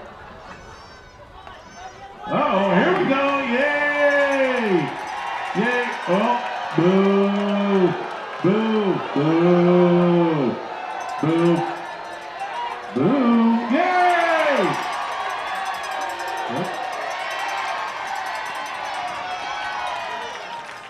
He found the house.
Leading off the bottom of the fourth inning for the Rogues, second baseman. Bottom of the fourth inning starts here in Medford. I may have said fifth inning when I was broadcasting last time, but it's bottom of the fourth. Panners up 5-1. Left-hander Daniel Sotelo still on the mound for the Panners. Will face second baseman Frankie Rutigliano. First pitch is outside. First ball that Keller hasn't fielded well behind the plate, but it doesn't matter with no one on. It's ball one. 8-hitter Rutigliano. Sotelo's next pitch is a fastball that misses inside, and it's 2-0. Sotelo not too happy. I think he thought he had that pitch. So he walks behind the rubber and slaps at the ball when Keller throws it back to him. See if he can work from a 2-0 count.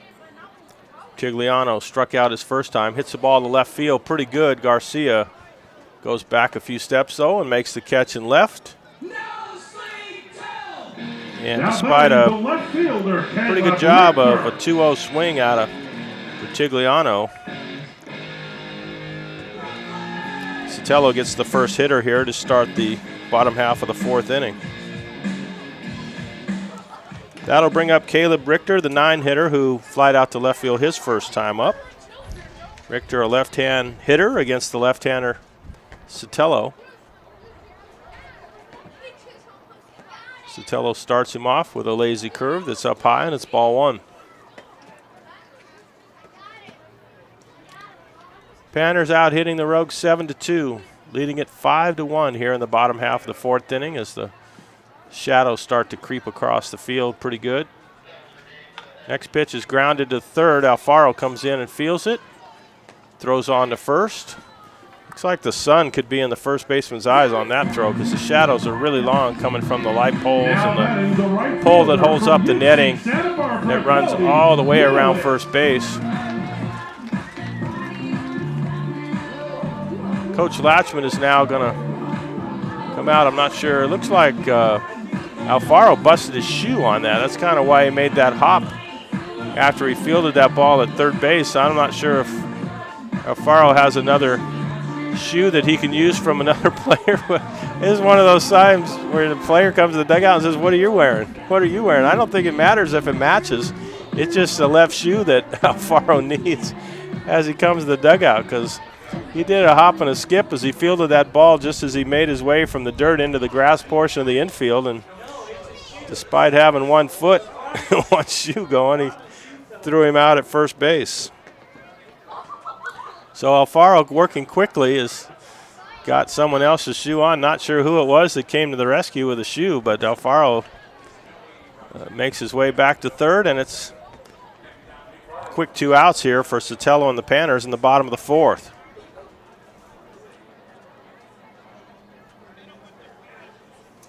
Brings us to the leadoff position, Cody Nidowitz, who scored the only run for the Rogues, reaching on an error in the bottom of the third inning. Takes the first pitch from Sotelo on the outside corner, strike one. Nidowitz is grounded twice on the infield. 0-1 pitch is a curveball that must have been high. Looked like a pretty good pitch, but it's 1-1.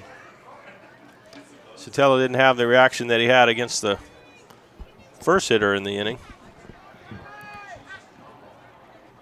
1-1 pitch, and this curveball is right in there, and it's strike 2.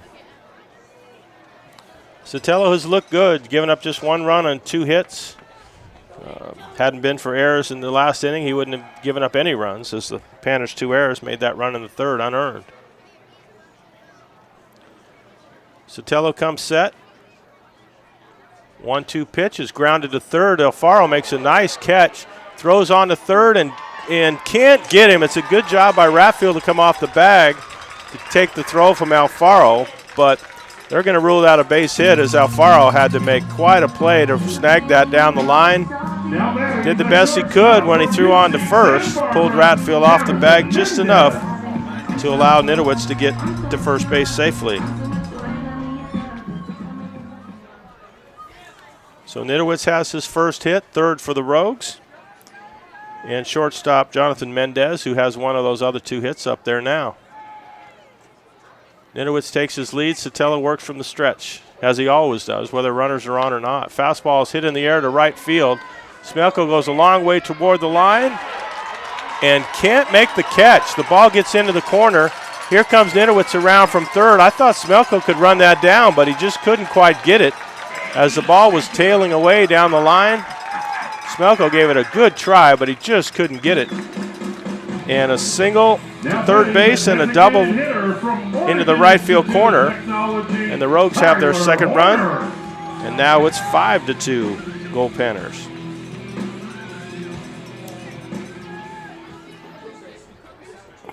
Second time in a row that Mendez has doubled. Did it to left field his first time and now, or last time up, and now to right field, as Sotelo will now face Tyler Horner, the DH, and he fouls the first pitch behind home plate. So the Rogues have scored in consecutive innings with single runs in the third and the fourth. Still have a runner at second with 2 out. As Sotelo works against Horner, and it's a slow curve, swung on and missed, and it's 0-2. Struck out Horner on that same type of pitch in the third inning. Out in front of him, 0-2 now. Hit him with a pitch in the first inning. 0-2 pitch is a fastball up high. Keller says, good job, Sotelo. That's exactly what he wanted with that pitch, to see if they could get Horner to chase a high fastball. Pitcher and catcher working together well there. See what Sotelo gives him with a 1-2 pitch. Mendez leads from second. Pitch is a slider that just missed outside, and it's 2-2. Nice pitch again from Sotelo. 2 breaking balls that he's thrown on the outside. One a slow curve and this one a slider. After the fastball, he's showing an assortment of pitches now to Horner. Let's see what he gives him. 2-2. Grounded foul on the first base side. That was the slow curve again, and Horner was out in front and just got a piece of it. Sunset coming on here in Medford as the Panners have a 5-2 lead here. 2 outs in the bottom of the fourth inning.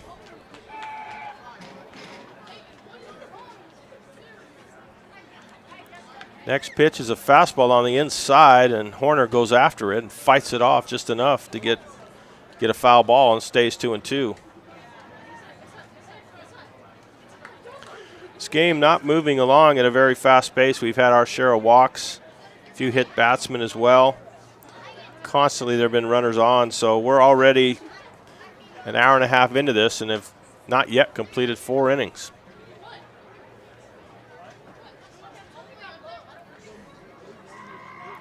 Sotelo looks again in at Keller for the sign. Mendez leads from second. Williams trying to keep him close there.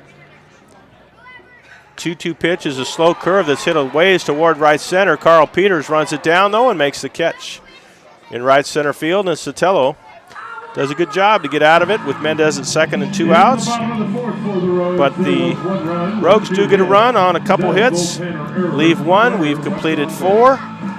And the Rogues trailing the Goldpanners 5-2.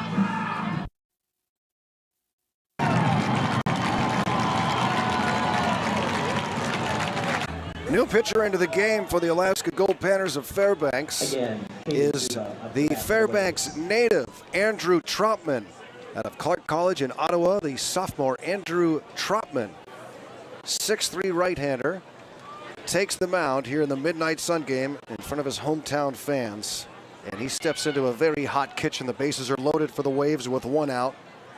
Andrew Trotman making his 5th appearance. He has thrown a total of 7 innings, giving up just 1 run. He gets the honor of pitching here in the Midnight Sun game in a big situation. And he deals a strike to Zuba. It has been a tight but consistent strike zone tonight.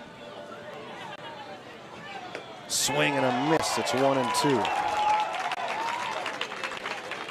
And the lights are on in the press box, but they will not turn on outside the press box. The 1-2 pitch from Trotman to Zuba. Gets him swinging. Second out. On the longest day of the year, the summer solstice on June 21st. And we're playing baseball in Fairbanks. Just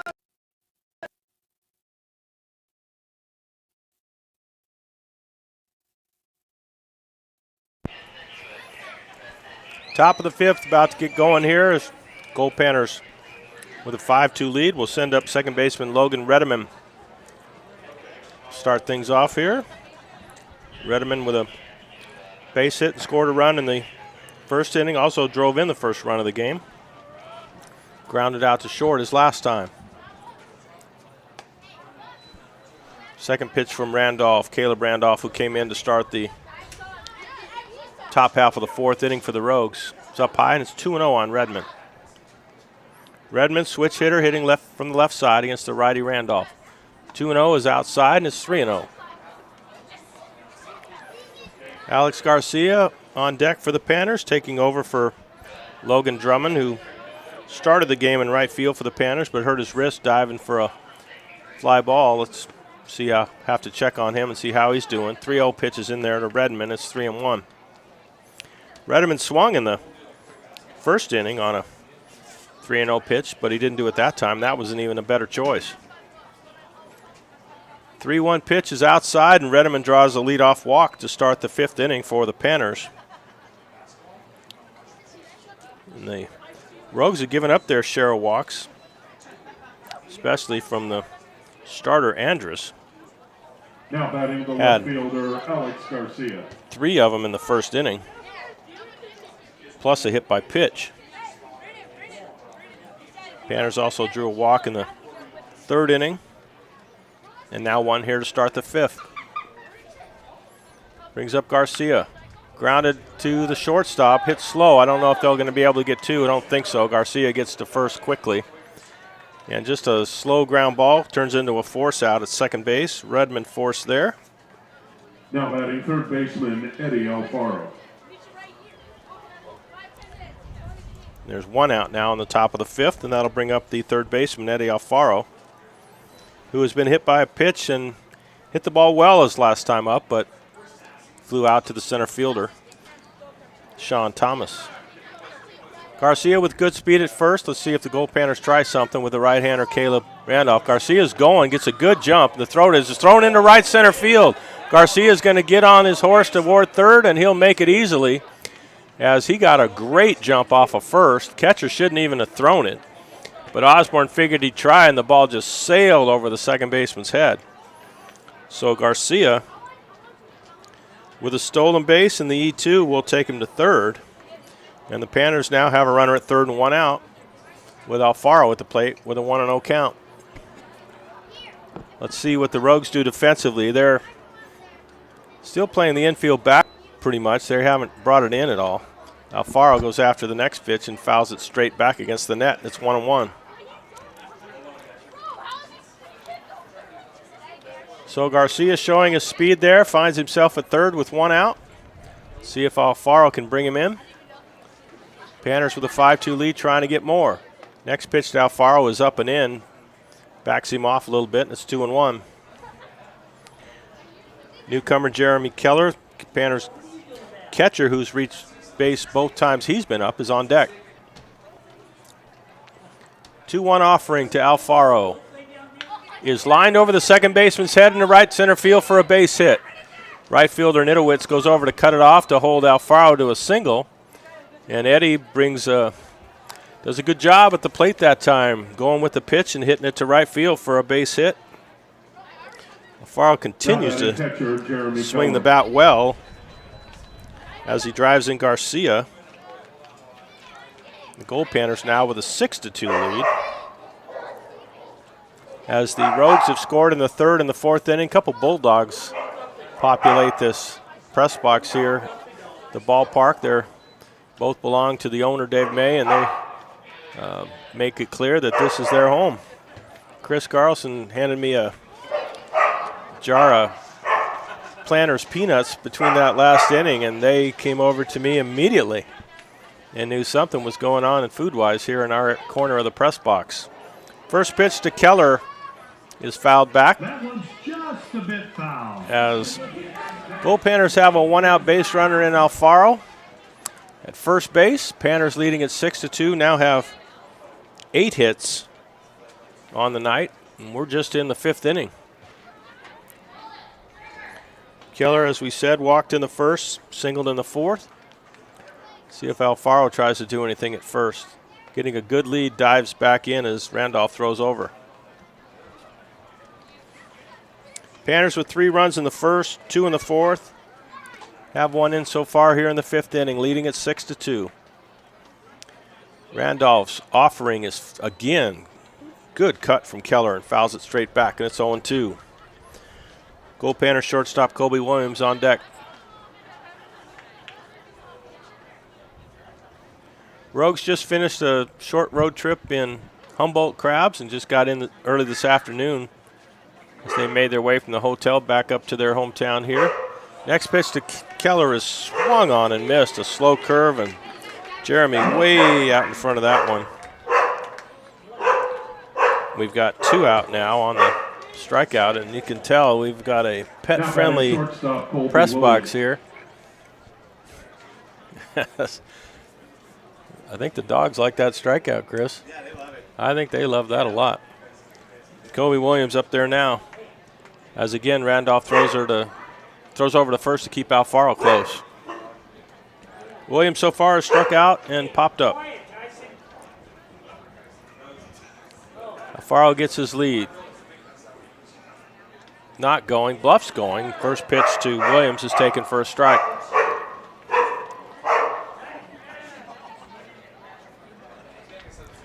Well, we talked about what we might have to eat up here halfway through the game. Someone mentioned hot dogs, and I'm not sure the Bulldogs didn't hear that and know something's coming. Next pitch to Williams is a slow curve, and looked like he was on it, but boy, he swung right through it, and it's 0-2.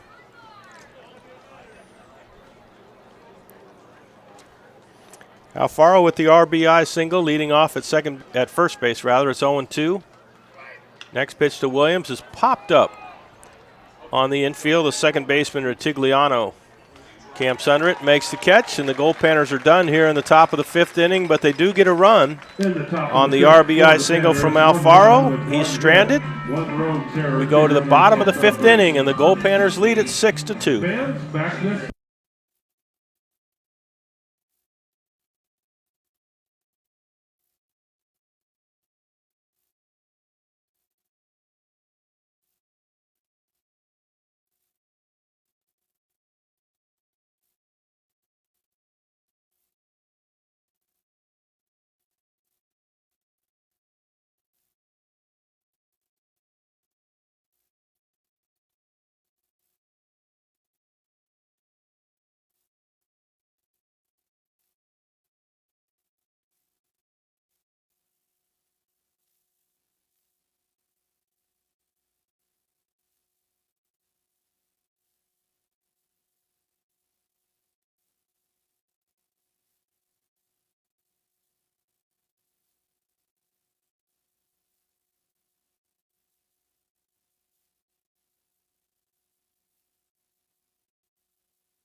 for the Rogues.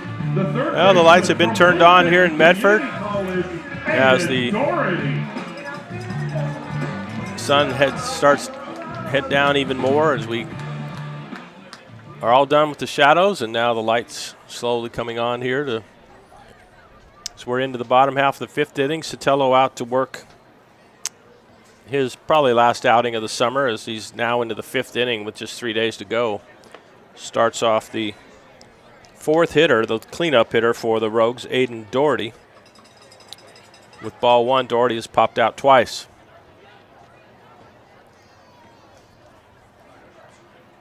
Sotelo's next offering is a fastball that misses outside, and it's 2-0. Panners out hitting the Rogues 8-4, leading at 6-2. Left-hander Daniel Sotelo looking for his fifth win of the summer against just one loss. Next pitch is swung on a miss. Looked like a changeup. That's Sotelo. Boy, pitchers get something off speed over on a 2-0 pitch. They're going to have a successful night because hitters are definitely looking for a fastball in that situation. Sotelo didn't give in. 2-1 offering is lined to left field for a base hit. Alfaro jumped, but he didn't have a chance to catch it. Garcia comes in, throws back into the infield. 2-1 pitch to Doherty is hit well for a base hit, and the Rogues have a leadoff base runner on for the fourth straight inning. That may have something to do with why this game is taking a bit of time. Goldpanners pitching coach Jack Gonzalez now makes his way slowly to the mound. And Sotelo, don't know if he's on some kind of a pitch count. It's only in the fourth inning, but he's had to pitch quite a bit with runners on base. Still doesn't have a 1-2-3 inning. There's been at least 2 runners on base in every inning since the first, when the Rogues got just 1 on base. So we're going to break away right now. We'll be right back as Gonzalez talks to Sotelo on the mound.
We're back with you here from Medford, Oregon, as the Goldpanners make a pitching change.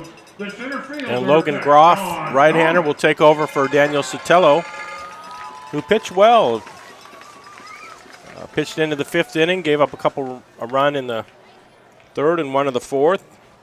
One of them was earned, but could have been both unearned because Daniel pitched really well. Groff starts off the first hitter, who tries to bunt with Alfaro playing deep at 3rd, and even though the Rogues are down 6-2, definitely wasn't a sacrifice type of a bunt from the number 5 hitter, Deshaun Thomas, who is singled in the 2nd, reached on an error in the 3rd. Faces Groff, quick throw to 1st, and Ratfield has to spin up to his left to catch that one, as that one wasn't very close to the bag. So good job by Ratfield to keep that one from getting away. Groff comes set at the belt, delivers to Rogue center fielder, and he takes in for a strike, and it's 0-2. Spencer Sullivan is on deck. He's been on base twice with base on balls. 0-2 pitch from Groff to Thomas is in the dirt outside. That's where Keller wanted it, as Groff did a good job trying to get Thomas to chase. He almost did, but he held back, and it's 1-2.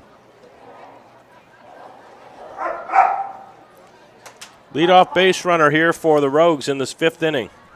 Panners on top 6-2. Ratfield holds the runner on at first. Pitch to Thomas is just up high, and it's 2-2. Good fastball from Groff that time. Right-hander. Attended Cypress this year, that's going to make his way to Fresno State. 2-2 pitch is a fastball right on the outside corner for strike 3. Boy, Groff's had a lot on that one. And Thomas takes it for strikeout looking. That's a big out number 1 here in the bottom of the 5th inning. Sotelo struck out 2 in the 4+ innings he worked. Groff gets the strikeout on the first man he faces, and it brings up the first baseman Spencer Sullivan, who has walked twice. Groff's first pitch is just outside, ball 1.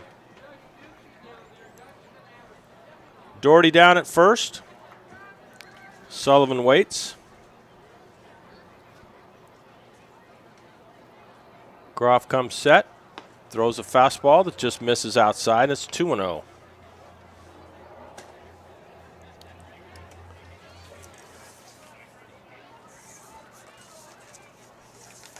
Sullivan, 6'1", 195-pound hitter out of Lynn Benton College that we've talked about, takes the next pitch in for a strike, and it's 2-1. Sullivan, see what he's done on the summer, if I can find his name. 2-1 offering from Groff. The runner goes. The pitch is grounded to second base. Redderman makes a nice play, goes over and throws on to Ratfield.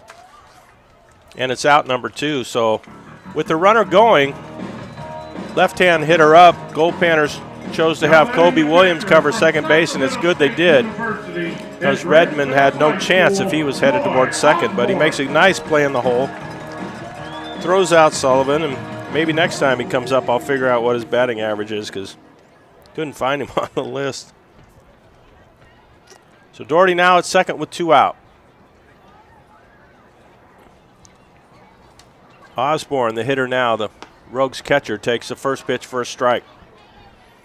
Osborne twice has hit balls to the shortstop with fielder's choices.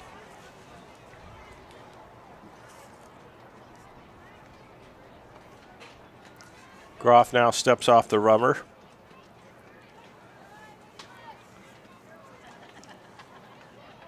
Osborne has been with the team just 6 games, but he's hitting .409.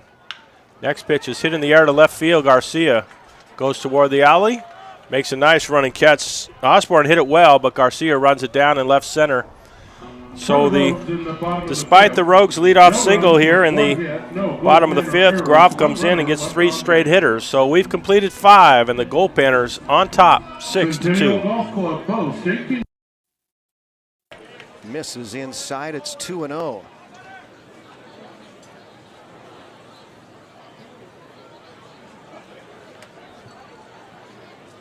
Waves have quieted down this crowd a little bit here in the 6th inning. It's chopped right side. To his left goes Harrison to make the play. And the 4-3 putout that ends the top of the 6th. I was walking down the street on a sunny day. Hubba, hubba, hubba, hubba, hubba. A feeling in my bones says I have my way. Hubba, hubba, hubba, hubba, hubba. Oh, I'm a happy boy. Oh, I'm a happy boy. Oh, ain't it good when things are going your way? Hey, hey. Yeah, my little dog Spot got hit by a car. Hubba, hubba, hubba, hubba, hubba. Put his guts in a box and put him in a drawer. Hubba, hubba, hubba, hubba, hubba. Oh, I'm a happy boy. Oh, I'm a happy boy. Oh, ain't it good when things are going your way? Hey, hey.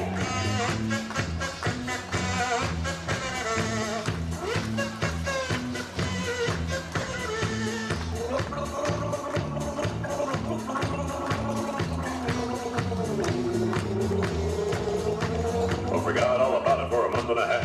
Hubba, hubba, hubba, hubba, hubba. I looked in the drawer and started to laugh. Hubba, hubba, hubba, hubba, hubba. Cause I'm a happy boy. I'm a happy boy. Oh, ain't it good when things are going your way? Hey, hey.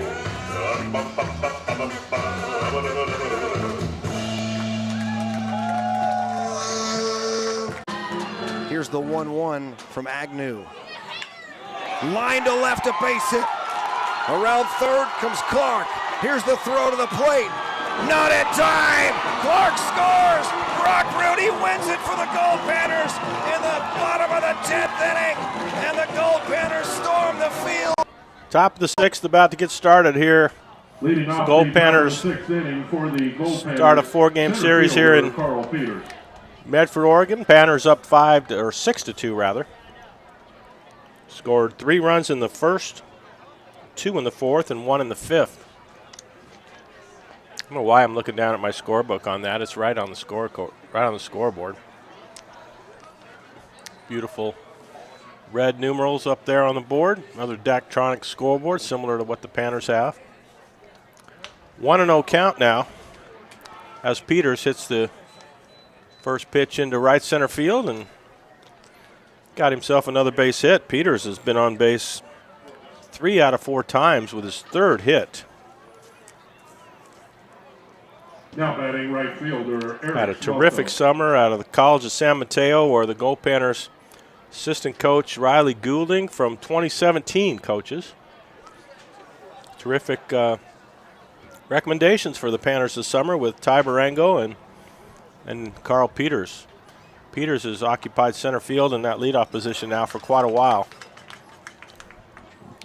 Brings up the 2-hitter now, Eric Smelko, who takes the first offering from Randolph in for a strike. Let's see if the Goldpanners try anything with the speedy Peters at first. Smelko is 1 for 3 with a double his last time up. Peters doesn't go. The next pitch is in the dirt. Good job from Osborne to stop that one from going to the backstop, and it's 1-1. Panners have now collected 9 hits. Peters has 3 of them. Sullivan holds him on at first. Peters doesn't, even though he runs really well, he doesn't get big leads at first. Relies on his jump and speed to swipe bags. He bluffs going. The pitch from Smelko is lined into right field for a base hit. Peters is going to have to stop at second because he had to hold up when the ball left the bat to make sure it didn't hit him. And it crossed in front of him, and that's when he made his way to second base. So 2 straight hits now from both Peters and Smelko. So they've each had hits in the 4th and 6th innings. And the Panners are in business with 2 runners on to start the top of the 6th. Bring up Evan Scally, who singled his last time up against Randolph, facing him for the 2nd time now. All 3 of these players had hits off Randolph in the 4th inning. First pitch is way inside, and it gets away from Osborne. Peters heads to third, and Smelko goes to second base on the wild pitch from Randolph. And the Panners now have 2 runners in scoring position.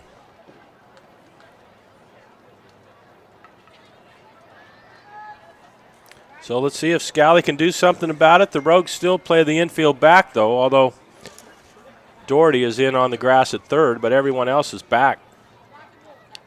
Scally takes a fastball outside, and it's 2-0. So the game not that late, still in just the 6th inning, so the Rogues willing to give up a run on a ground ball on the infield.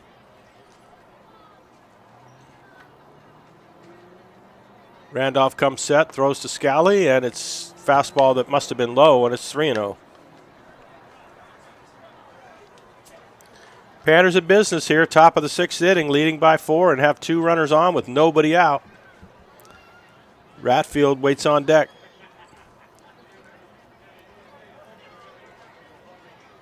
The 3-0 pitch to Scally is hit up the middle. Second baseman goes over, makes a nice stop, throws on to first to get Scally. Peters has no trouble scoring from third.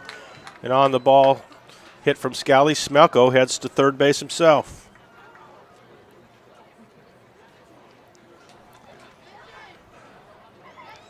So the RBI from Scally on the ground ball up the middle. Thrown out 4-3. First RBI from Scally tonight. Panners now lead at 7-2. Brings up Ratfield. The first pitch from Randolph is down low in the dirt, ball 1. Smelko with pretty good speed at third.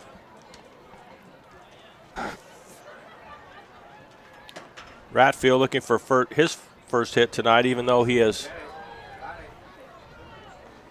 been on base a couple times with a walk, and he hits a base hit to center field, and the Panners have another run. So didn't mean to be so nonchalant about that, but I couldn't pick up the ball when it left the bat, so it was hit right up the middle. Center fielder fielded it on a few hops, and Ratfield has his first hit of the night, and it's the Panners' 11th hit now.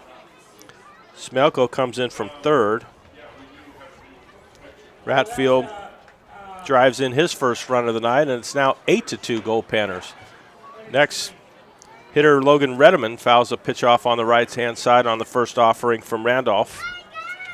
Panners being very aggressive. Looked like Ratfield was off with the pitch on that at first base. Like I said, he's a catcher, but he does like to run the bases. Redeman 1 for 2 with a walk so far. Ratfield takes his lead. The pitch is grounded foul again on the first base side, and it's strike 2.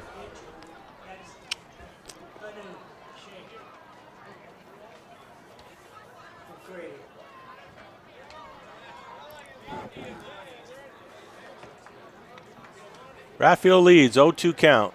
Randolph comes set, delivers. Next pitch is again grounded foul. Redmond way out in front of these offerings from Randolph.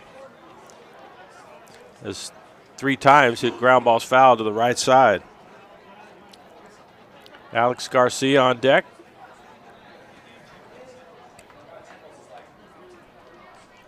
Redmond, a switch hitter, bats from the left-hand side against the righty Randolph. Throws over to first to keep Ratfield close.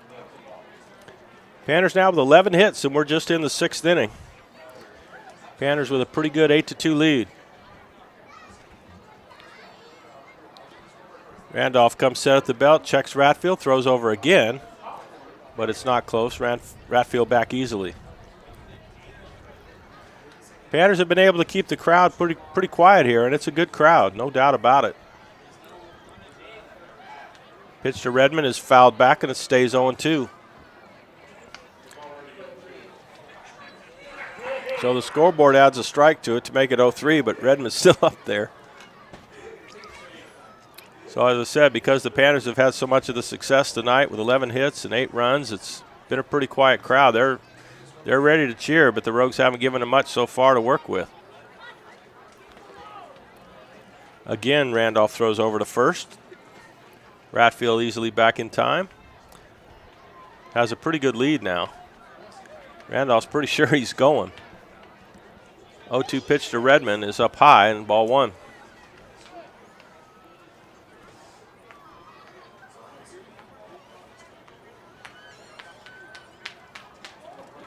We'll do it again as Randolph looks into Osborne for the sign. Checks the runner at first. Delivers to Redmond, down and inside, 2-2.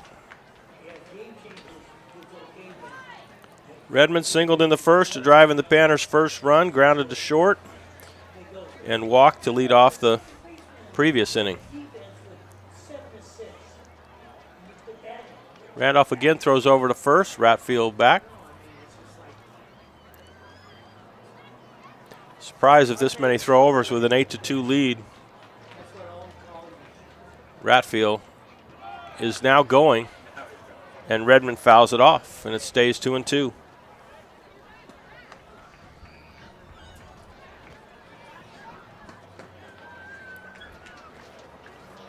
It's a beautiful scene out here. Just the signs in the ballpark, very large, and there's a lot of them. They get a lot of support from the community here. 2-2 pitch to Redmond is on the inside corner, strike 3. I think Redmond was a little surprised by that pitch. It was a good one, caught him looking. Second out here in the top half of the 6th inning. Left fielder Alex Garcia. Brings up Garcia. Garcia has been up twice so far, taking over for Drummond, flied out to center field and hit into a fielder's choice his last time. Again, Randolph throws over to first. He's convinced that Ratfield's going, and he has tried to go once, but Redmond fouled it off. Now it's Garcia up there. Checks Ratfield again. Bluff's going. Garcia hits it in the air to right field. Pretty good, but no trouble for Nidovitz as he goes back a few steps and makes the catch. And the Goldpanners are retired here in the top half of the 6th inning, but they do get a couple runs on 3 hits. There were no rogue errors, and Ratfield left on base. Head to the bottom of the 6th. Goldpanners on top, 8-2. They win the Midnight Sun game at 39 minutes past 1 in the morning. An improbable, magical win for the Goldpanners here in 2022. An emotional roller coaster comes to an end here at Fairbanks at Groudon Memorial Park. Another incredible ball game in the Midnight Sun game. The head coaches shake hands around home plate, and the Panners win it 10-9. Matthew Pinal is your winning pitcher. Tyler Agnew takes the loss, and Brock Rudy does it again for the Goldpanners. The winning RBI single to score Caden Clark thank you for attending in the bottom of the 10th. 17th edition of the Midnight Sun game. San Diego getting 2 runs in the 6th to climb closer. 16, Drew Beasley. Working their tails off again here tonight. Another foul ball in the seats. Heads up. Big Daddy's Barbecue supplying the cold beverages and some food tonight. They got a food truck here. Foul ball proudly sponsored by Big Daddy's Barbecue. There you hear it, Big Daddy's Barbecue. So the intentional walk to Rudy will load the bases, and that puts the winning run at first base. And they're going to take their chances with Rafael Flores. So the sophomore out of Anaheim, California, from Rio Hondo.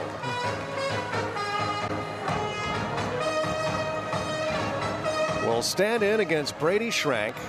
How about the drama here tonight? Another 2-2 on the way. And he hammers this one deep to left. It's carrying, it's back, and it's gone! A grand slam walk-off home run for Rafael Flores! The Panners win it over the Pirates. And they celebrate at home plate.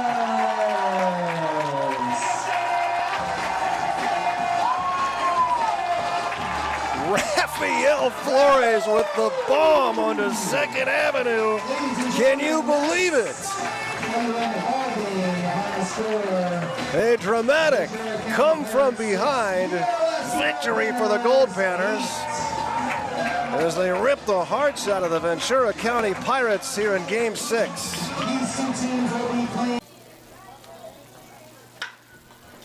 Hit high into right field as he's swinging away down the line. High School, Frankie Rectagliano. Bottom of the 6th inning, ready to start here in Medford. Logan Groff still on the mound for the Goldpanners. Bit of a delay here to start the bottom of the 6th. The Goldpanners look to try to have Scally play left field in place of Garcia, which would have mean the Goldpanners would have been without the DH at that point. But after Gonzalez talked about it with the umpires, and they're still talking about it, as the first base umpire comes in, I think Gonzalez pretty upset about it. I think the Panners wanted to lose the DH, have Scally play left, and then have the pitching spot hit. Groff would have then become a hitter and hit in Garcia's spot, but the umpire said no, I believe. So bottom of the 6th now, and number 8 hitter Frankie Rectagliano goes after Groff's first offering and fouls it at the plate. Lights just about fully taking effect here as sunset continues here in Medford. Panners up 8-2. Groff's second offering of the inning is a slider in for a strike, and it's 0-2. So Groff has retired all 3 hitters he's faced, coming in relief of Sotelo in the 5th inning.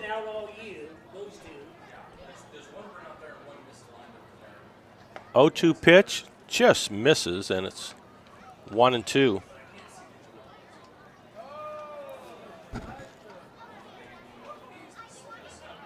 Groff, even though no one's on, works from the stretch. 0-2 pitch is fouled back, and it stays 1-2. Panners with 3 in the 1st, 2 in the 4th, single run in the 5th, and 2 more in the 6th to take a 8-2 lead. Groff's next pitch in the dirt, and it's 2-2. A little difficult to see out of this area over here, Chris, with the screen in front and the window in front of that, and doing my best here.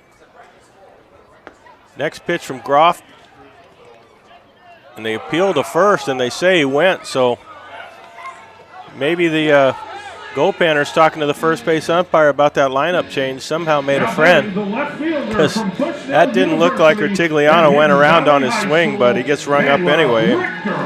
Groff gets a strikeout looking, the second one he's had to start the bottom of the 6th. 9-hitter Caleb Richter up now, who has flied out to left field and grounded out to the Eddie Alfaro when he busted his shoe back in the 4th inning. Groff's first pitch is ball 1. Richter, a left-hand hitter.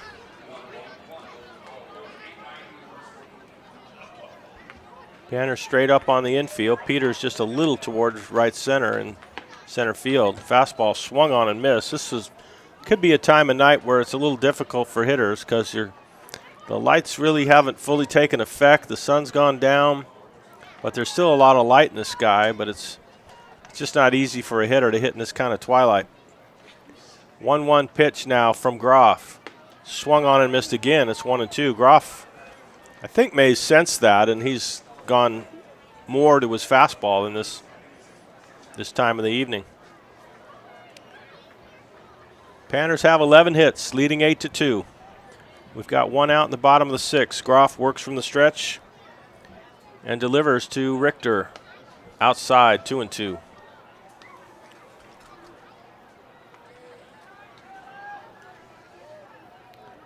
So Richter steps out now, gathers himself a little bit. No pitch clock at all here being used, just as we haven't used it at all at Groudon this year. 2-2 pitch from Groff is swung on and missed. Strike 3. Another strong fastball out of Groff. Struck out 3 of the 5 hitters he's faced, both hitters to start the 6th. Then it brings us to the top of the order, and Cody Nitowitz, who has been on base twice, reached on an error and a hit, scored both of the runs that the Rogues have, and also made quite a catch in right center field. Player out of Santa Barbara who looks like a really, really good player that the Rogues have here. 1-0 pitch is way up high out of Groff, and it's 2-0. Nidowich hitting .365 on the summer in 40 games. We'll see anyone that's played more than 40 games. That's probably every game the team's played. There's only one other player with 40. 28 stolen bases tells you a lot about his skills. Does have a couple home runs and 36 RBIs, even though he's hitting from the top of the order. Next pitch from Groff is in for a strike, and it's now 3-1.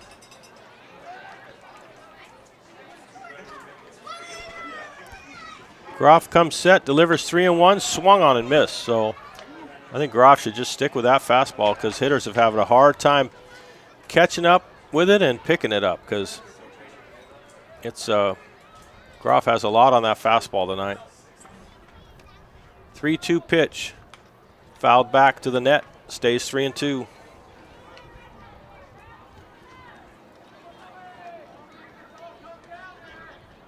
Jonathan Mendez on deck. Mendez has had hits his last two times, both doubles. 3-2 pitch from Groff is grounded to third base. Alfaro makes another nice catch, throws on to first, and they just miss getting Nidowitz. And I'll tell you, Alfaro made a terrific play and shows the kind of arm he has. I think the Goldpanners are pretty upset that they didn't get an out on that. Mainly, it was really close, but it was also a tremendous play from Alfaro. Behind third, dove, and just made a really strong throw to first. Nidowitz, who runs well, was able to beat it out. Third straight time he's on base, second straight hit. The Rogues have a two-out base runner here in the bottom of the sixth. Brings up Mendez. Groff's first pitch is off speed. Swung on and missed. Mendez looking for that fastball, and Groff didn't give it to him. Not sure if Nidowitz is going anywhere with a 6-run deficit. He bluffs going. Groff throws over. Nidowitz wasn't waiting for Groff. He took a couple steps off first, even though Groff hadn't done anything yet. So, a little daring. Not going again. Swung on and missed. Then it's, or actually fouled at the plate, and it's 0-2.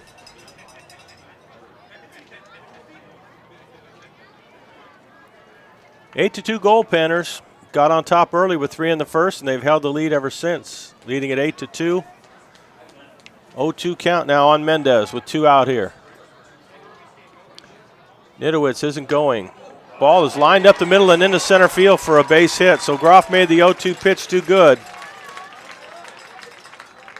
I don't know if that hit off Groff or not, but he's kind of looking to get the ball back from Alfaro at third. But that was, I think he's just more frustrated than anything because a 0-2 pitch from Groff, he just made that too nice for Mendez. He obviously missed his location. Mendez has his third straight hit. And the Rogues, trailing by 6, have 2 on and 2 out here in the bottom of the 6th. Brings up the DH, Tyler Horner. Swung on and missed on the first pitch.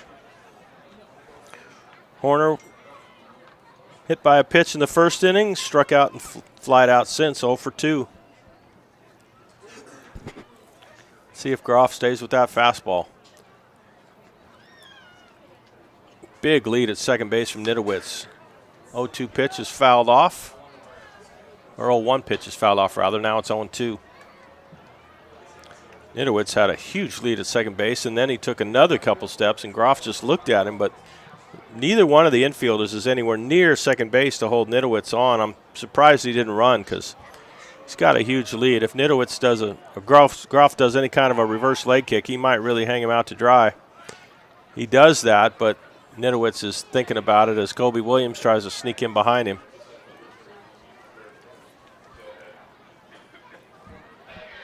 Again, Groff out in front of a hitter, 0-2. Let's see if he can put Horner away. looks into Keller for the sign. 0-2 pitch is fouled over by the Goldpanners dugout and it stays 0-2.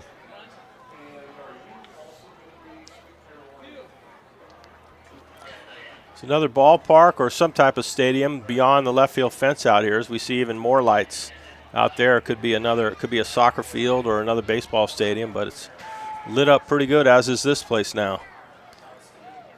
0-2 pitch again is a fastball that's way up high, and it's 1-2.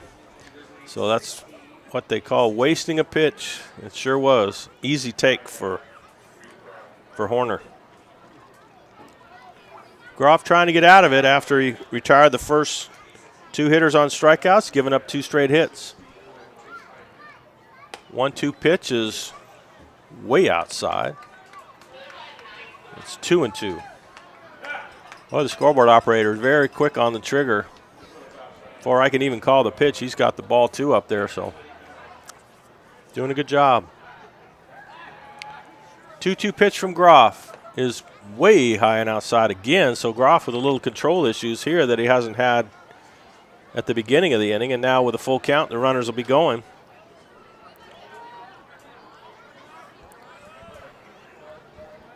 Horner, big guy, hits from the left-hand side. Goldpanners deep on the infield. 3-2 pitch looked like it was right there, and the umpire says no. Keller holds on to it for a while, and I don't know where that pitch missed, if it was inside, but Groff suffers a base on balls here to load the bases. Boy, he really thought he had that pitch. So now bases are full, still 2 out.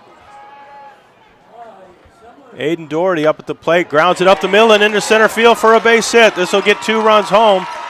Peters brings the ball back to the infield, but the Rogues get a 2-out hit, and finally the crowd comes to life here as the Rogues, with 2 outs here, has had 4 straight hitters reach base. Groff may have just got a little bit lazy and a little bit frustrated after not getting that strikeout on that last pitch. He just put that one right down the middle for Doherty, who hits it into center field. The Rogues' best hitter now has a couple RBIs.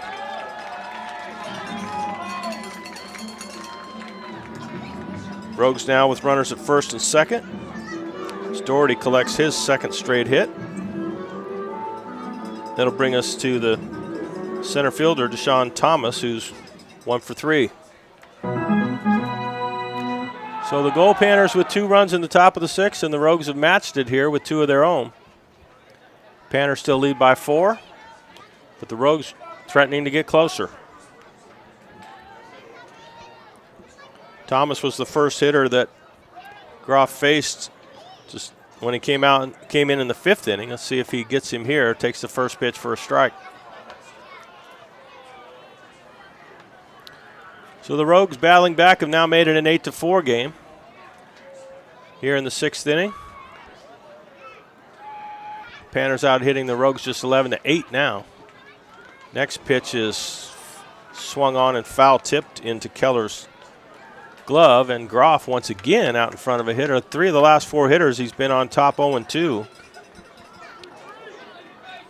Doherty went after the first pitch he saw, and he was just up there.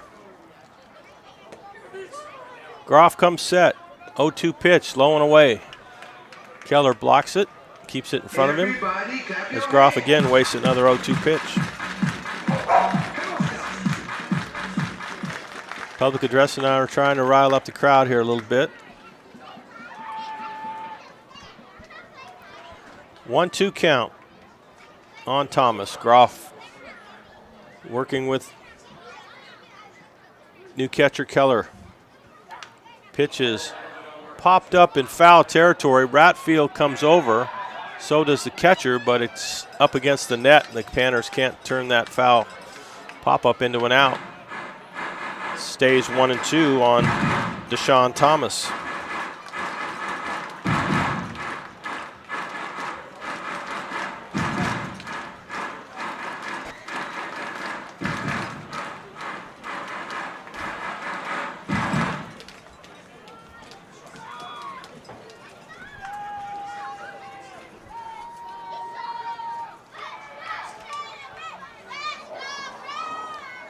Groff delivers the next pitch up high, and it's 2-2.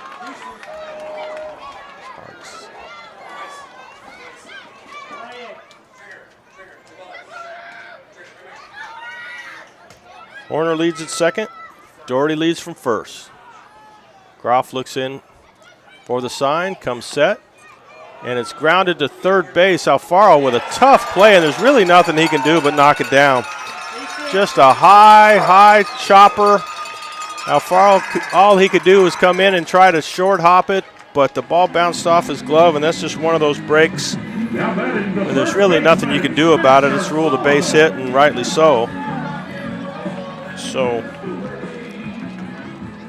another base runner, 1, 2, 3, 4, 5 straight hitters have reached base as Thomas gets on the base hit to third base.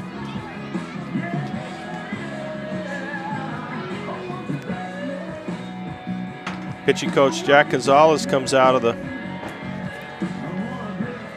Goldpanners dugout to have a little bit of a chat with Groff.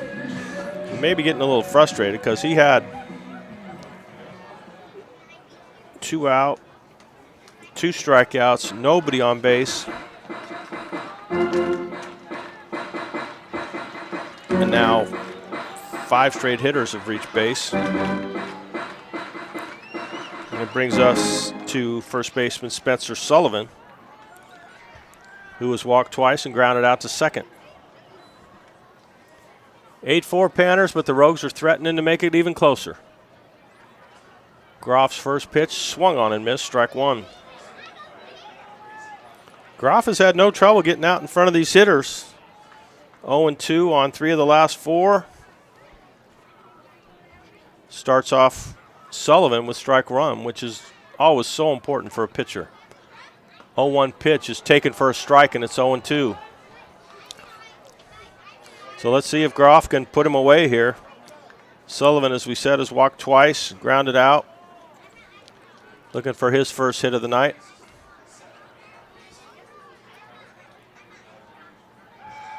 Comes set, delivers 0-2, and it's just foul tipped at the plate, but it's held on to by Keller.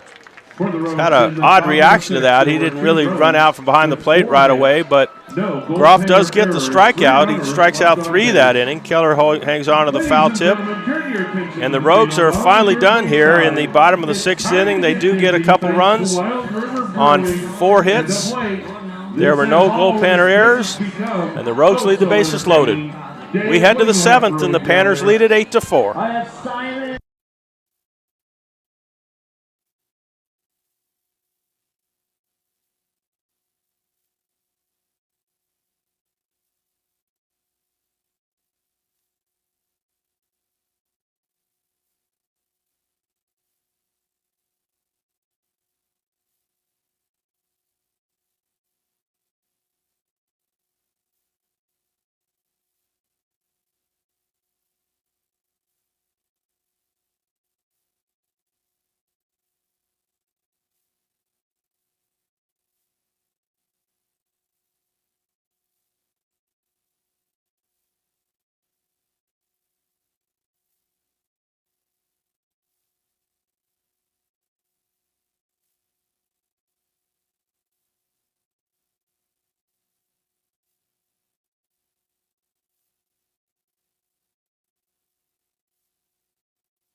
Medford Rogues make a pitching change to start the top of the 7th, and it's a summer debut for Hunter Schwenk, a tall right-hander, 6'6", 195, out of Chemeketa Community College. Lives here in Oregon, in Central Point, Oregon. He will face Eddie Alfaro to start the top half of the 7th inning. Starts him off with a fastball, swung on and missed, 0-1. Hunter Schwenk, 6'6", right-hander. Let's see what Alfaro can do. Next pitch is grounded to the left side. Third baseman Doherty cuts it off, throws on to first. Sullivan digs it out. It's out number 1. Now batting the catcher, Jeremy Keller. So Alfaro now 1 for 3 on the night after singling in the 5th inning, is also flied out and grounded out, brings up Jeremy Keller. Keller has been on base 2 out of 3 times. Faces Schwenk. Fastball down low, ball 1. Panners leading at 8-4. Had an even bigger lead than that, but the Rogues scored 2 in the bottom of the 6th. Next pitch to Keller is inside, ball 2.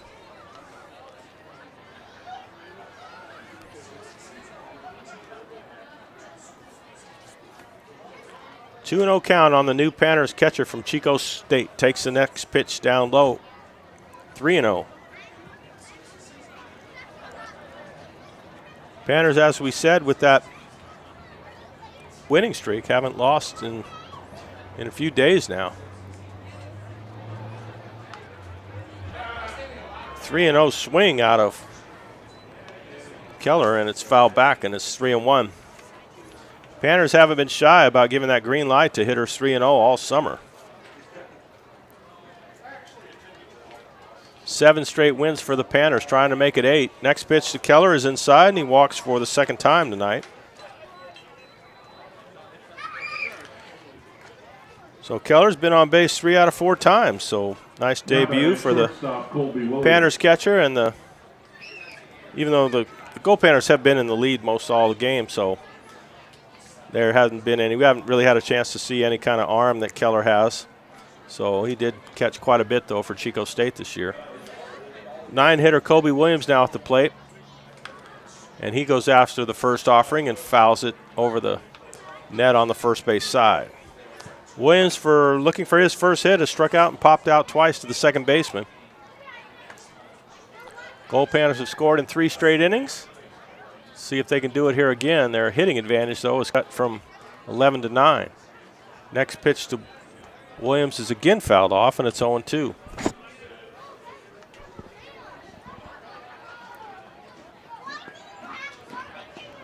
Williams, the 9-hitter for the Panners. Carl Peters, who already has 3 hits tonight, on deck. Williams again fouls it. Seems like he's really got an uppercut going on his swing tonight, and just sort of dropping that shoulder and just lifting it foul on the first base side, rather. Keller not going anywhere at first.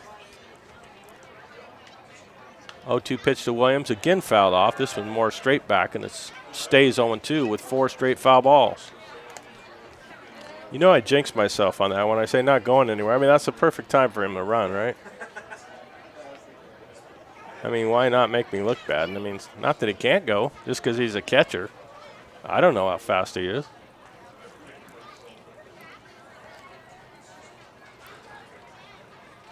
Oh, 2 pitch to Williams is strike 3 called. Williams knew it too. That was right there. Probably figured since he fouled off 4 straight that Schwenk would try to make him chase, but threw that. Even though it was 0-2, he threw that right there. And that'll bring up Peters, who is, as we said, 3 for 4.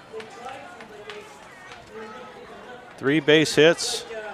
Also has flown out to left field. Scored 2 runs. Schwenk throws over to first to keep Keller close. I don't think I've seen this many pickoff throws thrown to try to hold catchers close to first base. Next pitch to Peters is hit in the air to left field, and it's hit a long way, but it's foul. Peters hit it a ton, but it's just a long foul. But it was way out of here. He really hit that. But it's just a loud strike, and it's 0-1. Keller leads, and the breaking ball just misses on the inside corner to Peters. And the count's even, 1-1.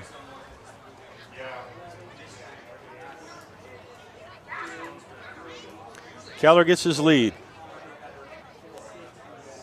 Pitch to Peters is just inside, and it's 2-1.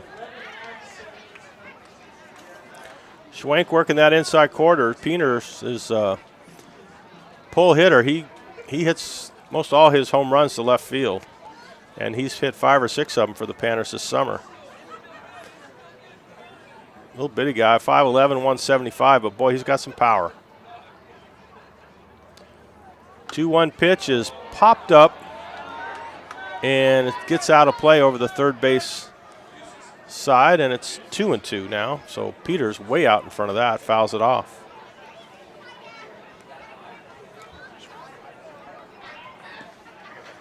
Got this video right in here. I could just watch the video. I don't even have to watch the game. I can just watch your. I can just watch your monitor here in the in the press box. 2-2 pitch to Peters is lined to left field for a base hit. Boy, Carl is red hot. 4th hit of the night, and boy, that was just a rocket over the third baseman's head into left field. Now batting right Brings up fielder Eric Smelko. So I guess with Peters right now, it doesn't matter whether the lights are on or off or whatever, because he is as hot as it gets. 3rd straight hit, 4th of the night. And Smelko, who has doubled and singled his last 2 times up at the plate. So the Panners getting a lot of productivity out of their top 2 hitters in their lineup tonight. Smelko and Peters have been done it most of the summer. Schwenk's first pitch to Smelko is hit to right field, and in comes Nidowitz and makes the catch. Smelko just missed hitting that. He just hit it up in the air to right field, but had a pretty good cut at it. But the Panners are gone here. They do get a couple base runners, but they don't score in the top of the 7th. We've got the 7th inning stretch. Goldpanners lead it 8-4. Then join us in the singing of Take Me Out to the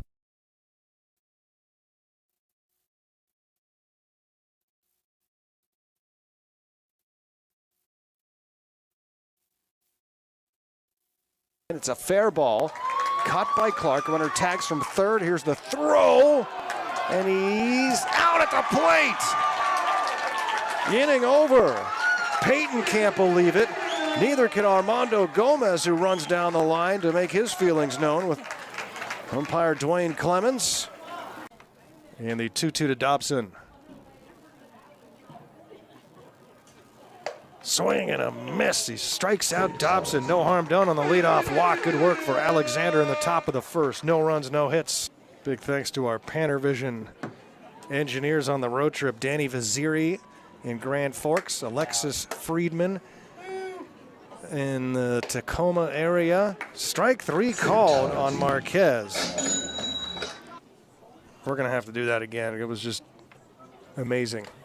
Swinging a foul tip into the glove of Flores. Back-to-back strikeouts to end the inning for Alexander. Good start for Cole. He strands a leadoff double. Cole Alexander has pitched very well. He allowed a leadoff walk in the 1st. Nobody got past 1st in the inning. Leadoff double in the 2nd. That runner was stranded at 2nd. He has struck out 4 through 2 1/3. And used to be home to the North Pole Knicks baseball team. This one is lined into right center field for a base hit. Alexander drives one into center, and all the way over to 3rd goes Remmers. Pitching for the Inland Valley Pirates tonight is Wyatt Johnson, number 6 Wyatt Johnson out of Cal State Fullerton. And the first pitch is ripped down the right field line by Brock Rudy, your new leadoff hitter for Fairbanks. He drives it into the corner, and Rudy on the first pitch doubles down the right field line. Runners at 2nd and 3rd with 2 outs, a 1-2 pitch to Hughes. Reaches down, a little bloop, but going back and unable to reach up to it is McKinney, the first baseman. One run comes in to score. Here comes Shamal right behind Rimmer. Bottom of the 7th inning for the Rogues. That catcher Reached the bottom of the 7th here Osborne. in Oregon as the Goldpanners, with an 8-4 lead, will now have Nathan Ewing on the mound to take over for Logan Groff. Panners using their 3rd pitcher so far tonight. Ewing, a right-hander. Throws his first pitch down low to Troy Osborne, who is 0 for 3 on the night. Osborne, the catcher for the Rogues, and fouls the ball on the ground over by the Rogues dugout, and it's 1-1. So let's see if Ewing can hold it right there. The Rogues have scored twice in the bottom of the 6th inning. They've scored 3 of the last 4 innings. Ewing steps off now. He and the new Goldpanners catcher Keller having to get their signs together for the first time. Everybody that's throwing for the Panners is going to be working with Keller for the first time. Ewing joined the team just a couple weeks ago out of Cecil College. Lives in Pennsylvania. 5'10", 175-pound right-hander as a sophomore.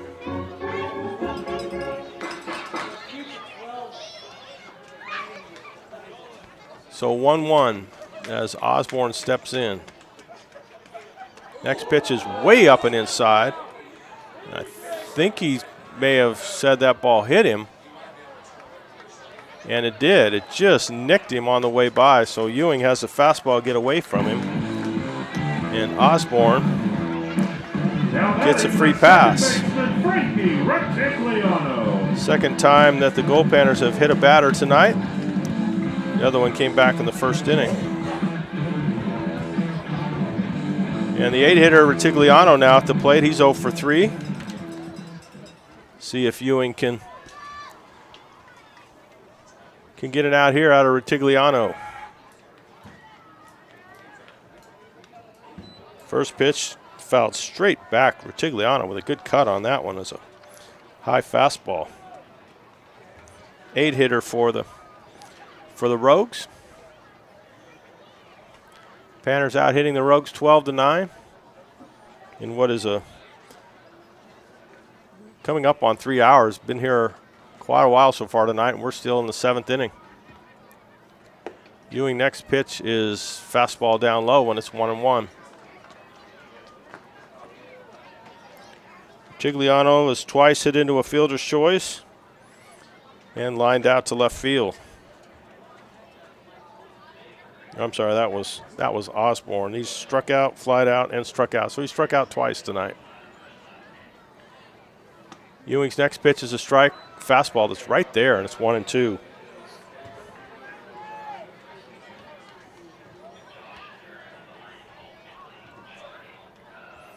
Osborne down at first. Ewing looking to try to get that ground ball that the Panners can turn 2 on. Comes set at the belt. Delivers, just misses low, and it's 2-2.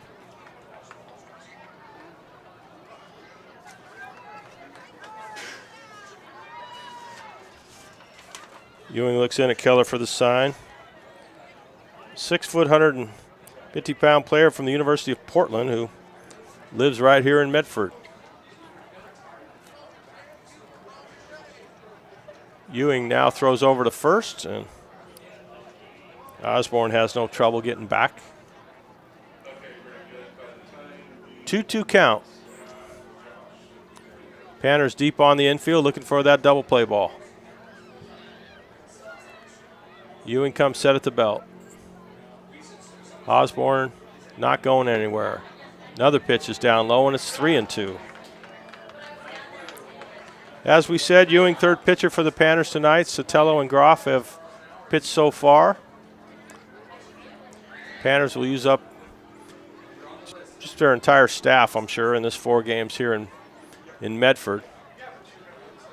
Ewing looks Looks at the runner now, comes set, delivers 3-2, and it's lined in the left field for a base hit. Garcia gets the ball back in the infield, or is that Scally out in left field? Not sure. It looks like Scally. Now that So, is the left fielder. Goldpanners tried to have Scally go into left field last inning for Garcia, and somehow they've done it here. But I don't know what that means with the Panners order, because I don't see Garcia anywhere else out there. Maybe now that the Panners have made a pitching change, they're allowed to do it. So Bertigliano gets the base hit, his first of the night. And the Rogues are in business here in the bottom of the 7th with the first 2 runners on. Caleb Richter tries to bunt on the first pitch from Ewing. Fouls it off. So there's 3 times that the Rogues have tried to bunt tonight. Haven't been successful on getting that down. Alfaro wasn't expecting it either. With a 4-run lead, he's way back at third base. See if they try it again. They do, but it's outside. 1-1. Richter squared around the bunt. Maybe it's because he's the number 9 hitter. He's 0 for 3, but the Rogues thinking about playing small ball here in the bottom of the 7th with 2 on. They still trail by 4. Squares around again, pops it up, and it's Goldpanners can't catch up to it as it gets foul over against the net. But boy, that's the last thing Rogues want to do here is pop a bunt up. You're going to give yourself up, boy. You want to see those 2 runners advance, but it's 2 strikes now on Richter.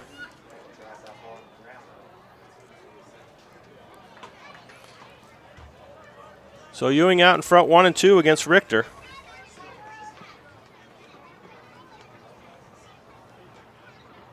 Delivers a fastball that just misses outside, and it's 2-2.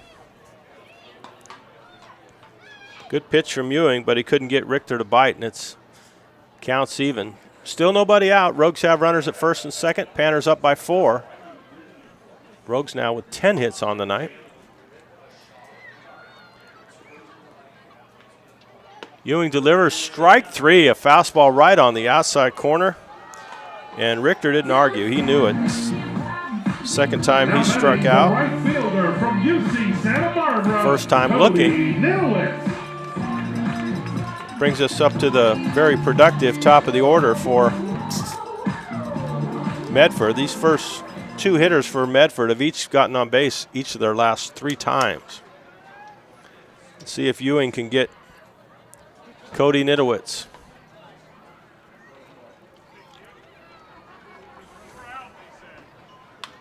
Pitch is grounded slowly to short. Williams flips to second for 1. Redmond on to first, and it's not going to be in time as Nitowitz runs very well. And Goldpanners got an at-bat out of Nitowitz that they really haven't seen too much. Just a lazy ground ball. He just didn't get a good swing at that first pitch from Ewing. Reaches first base, but Bertigliano was forced at second base. 2 out now. Osborne moves up to third.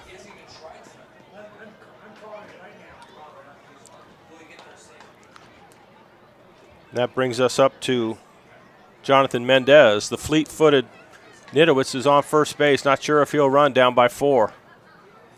Ewing checks the runners at the corners, delivers the first pitch to Mendez, and it's outside, ball 1.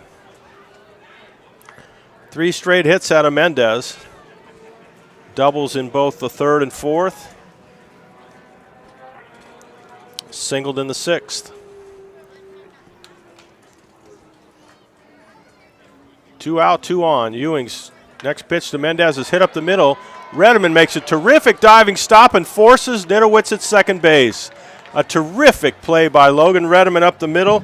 Mendez hit it hard, looking for his 4th hit, but Redmond takes it away from him, and the Goldpanners avoid a base hit and a run there as Redmond comes through. So Rogues leave runners at the corners. They do get a hit, but the player Redmond stops the inning, and Rogues don't score. We've completed 7. Panners up 8-4.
Designated hitter, Evan Scally.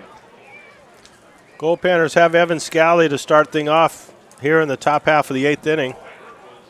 We thought we saw Scally in left field, though, in that last inning, so Goldpanners may have made changes when Ewing came in the game and Scally was able to go into left field too. So I don't know. As we get into Garcia's spot in the order, we'll see what the Panners do. I don't know if Ewing has to hit in that spot or not. We'll see. First pitch is a strike to Scally. The next pitch from Swank is down low, and it's 1-1.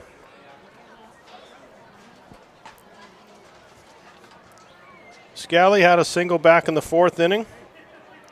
It's been up 4 times, 1 for 3. Swank's next pitch is outside, and it's 2-1.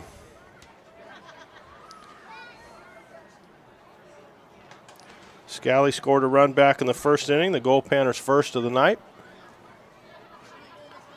2-1 pitch from Schwenk is lined into center field, but right at the center fielder, Deshaun Thomas. Boy, he didn't move. Scally hit that on the button, and Thomas had to jump a little bit to catch it because there was really nothing he can do. If he tried to go back, it might have made the play even worse, but boy, Scally hit that on the nose right at Thomas for a loud out number 1 here to start the 8th. Brings us to Donovan Ratfield, who's 1 for 2 so far tonight. Walked a couple times as well, so been on base 3 out of 4 times. Ratfield faces Schwenk for the first time. Swings and misses at the first offering. Panners with 12 hits, Rogues have 10. More importantly, the Panners lead at 8-4. Here with 1 out in the top of the 8th. Schwenk's next offering, Ratfield tries to hold up. They appeal down to first, and they say yes, he did, and it's count now 1-1.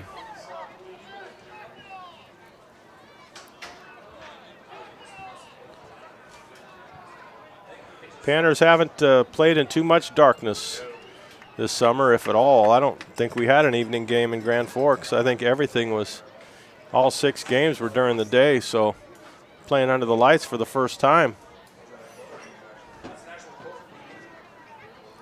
1-1 pitch to Ratfield is lined into left field for a base hit, so a sharply hit ground ball through the hole.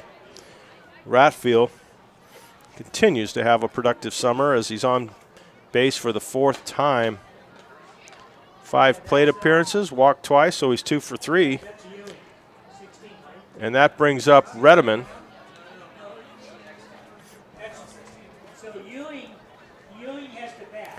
So Ewing is on deck, so as we thought. Garcia's out of the game, and Scally went in to play left field last inning. So ball is in the dirt, and the throw sails into center field, and Raffield's going to be able to get all the way to third. So the first pitch to Redeman here goes in the dirt, and Ratfield reads it well off the bat, as it reaches the plate. So Ratfield is now at third on the wild pitch, and then the error. That's the second time we've seen a catcher throw the ball well over the player playing at second base into center field. So Ratfield at third with 1 out, and now the Rogues bring the infield in with Redeman at the plate. Next pitch is way outside, and it's 2-0. Second baseman Logan Redeman. So Redeman, who made that play to end the bottom half of the 7th inning, trying to drive in another run here for the Panners. Next pitch is swung on and missed, 2-0. Looked like a changeup from Schwenk that time. So Scally went in to play left field in the bottom of the 7th. So that means with Garcia out of the game that Ewing, the Goldpanners pitcher, is on deck in that spot. So Goldpanners tried to make that move earlier, but since a pitcher, they weren't changing the pitcher at the time, they just wanted the pitcher to hit, the umpires wouldn't allow it. So when the Goldpanners made the pitching change with Ewing last inning, at the same time they wanted Scally to play left, it was allowed. So Ewing now hits in the 6th spot, and he's on deck. 2-2 count to Redmond. Pitch is taken low, and its count's full. Panners up by 4, trying to make it more. Ratfield is at third base. Very good base runner at 1 out. Pitch to Redmond is down low, and the Panners have another base runner with a walk to Redmond.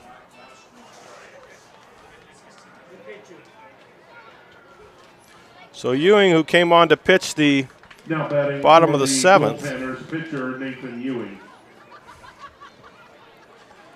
bats from the right-hand side. Panners have runners at the corners. Not sure if Redmond will try to steal second base, but now the Rogues will bring the infield back, at least at second and short, to try to get the double play. Let's see if they have their third baseman Doherty come in, and he is. He's even with the bag at third. So a ground ball to third, and they'll come home. Schwenk now works to Ewing. Redmond takes his lead at first. Doesn't go. First pitch is up high for ball one. So Panners at the corners trying to get more with one out here in the eighth. Ewing checks Carlos Gonzalez, third base coach, for the sign. See what the Panners have anything on here. 1-0 pitch to Ewing is taken for a strike. Game approaching 3 hours here in the top half of the eighth inning. It's been a good one. Panners up 8-4. I don't know if the Rogues see it that way, but for the Goldpanners, it's worked out pretty well so far. Redmond takes off. The throw is low and outside, and there's no throw, as that would have been a tough throw for Osborne to bring down to second base. So the Goldpanners have a stolen base. Redmond now down at second. 2 runners in scoring position. 2-1 count on Ewing. 2-1 pitch is just misses, and it's 3-1.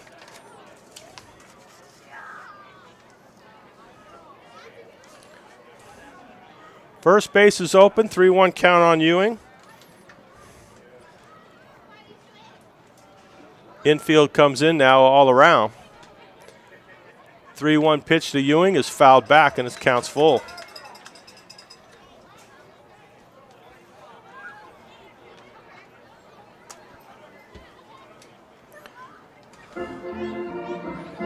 On deck for the Goldpanners, Eddie Alfaro.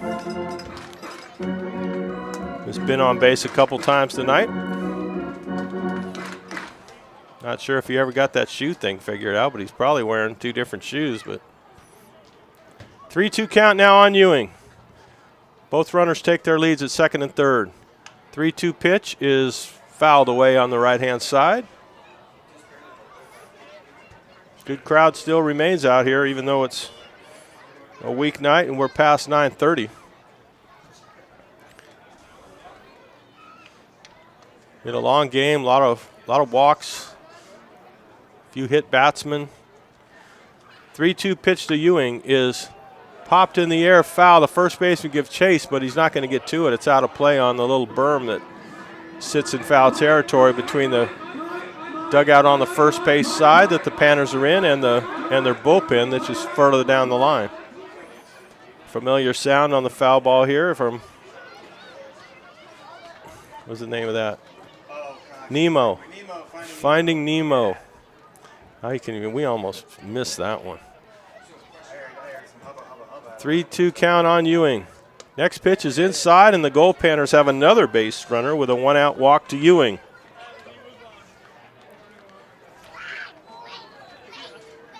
Now batting third baseman Eddie Alfaro. So, boy, you like to see when those pitchers get on base and they get that pitching jacket on to keep their arm warm. I don't think you need to do that in Medford right now.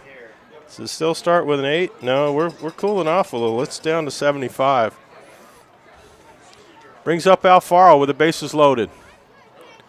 First pitch is hit in the air a mile to left field. The left fielder goes back, and he's not going to get it. Alfaro drives it over the left field fence, and the Goldpanners have a grand slam. I think that's their first of the summer. I don't know if the Panners have hit a grand slam. But, boy, it couldn't have come at a better time. The Goldpanners take a 4-run lead up to a 8-run lead as Alfaro hits a towering fly ball over the left field fence under the scoreboard. And even the home crowd got a kick out of that drive from Alfaro. That was just a bomb.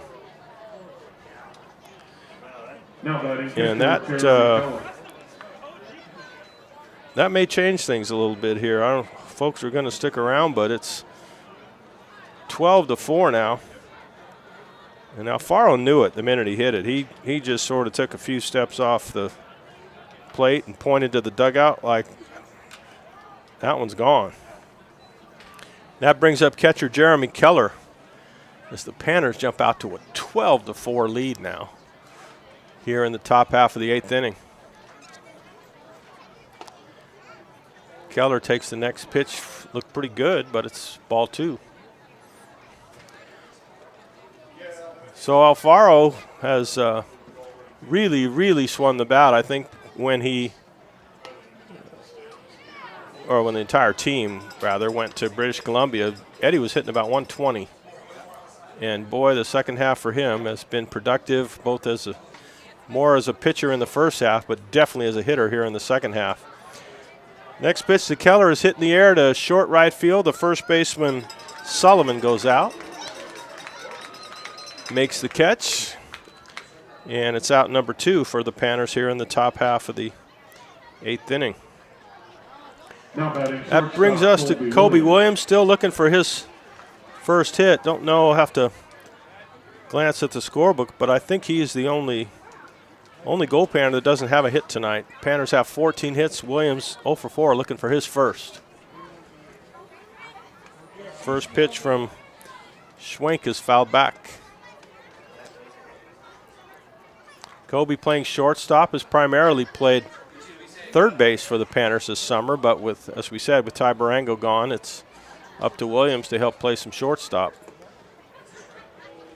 Breaking ball from Schwenk looked pretty good. Catcher held on to it, figuring the umpire was going to call a strike, and he didn't. So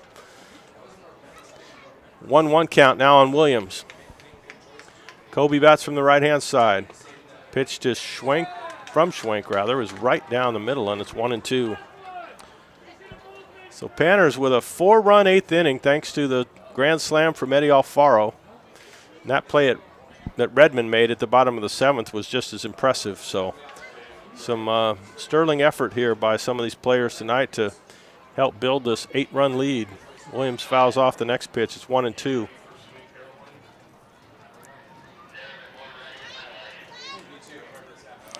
Carl Peters on deck as Williams takes a fastball up and away, and it's 2-2 now.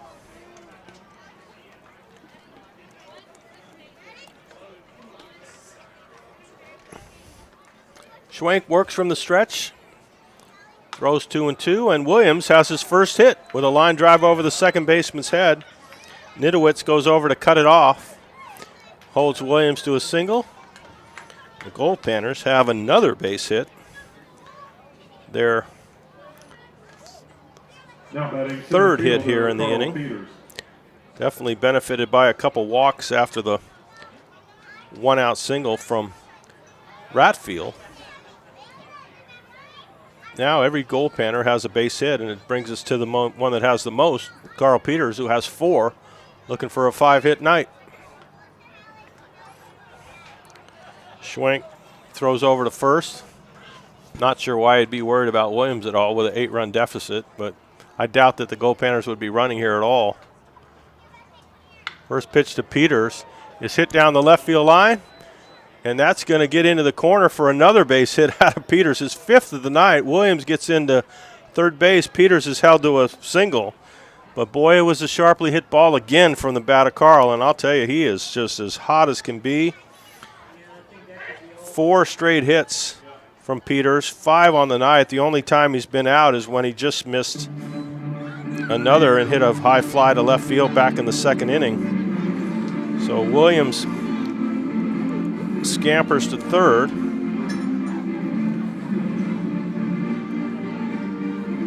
Goldpanners now have 16, or 12, 1, 2, 3, 4, 16 hits on the night. There's a conference at the mound as the head coach for the Rogues talks to his pitcher. Going to stay with him, though. Now batting right fielder Eric Smelko. There's action in the Rogues bullpen, but no changes made as of yet. Smelko has a couple hits himself now up at the plate for the Panners with runners at the corners and 2 out. Schwenk works from the stretch.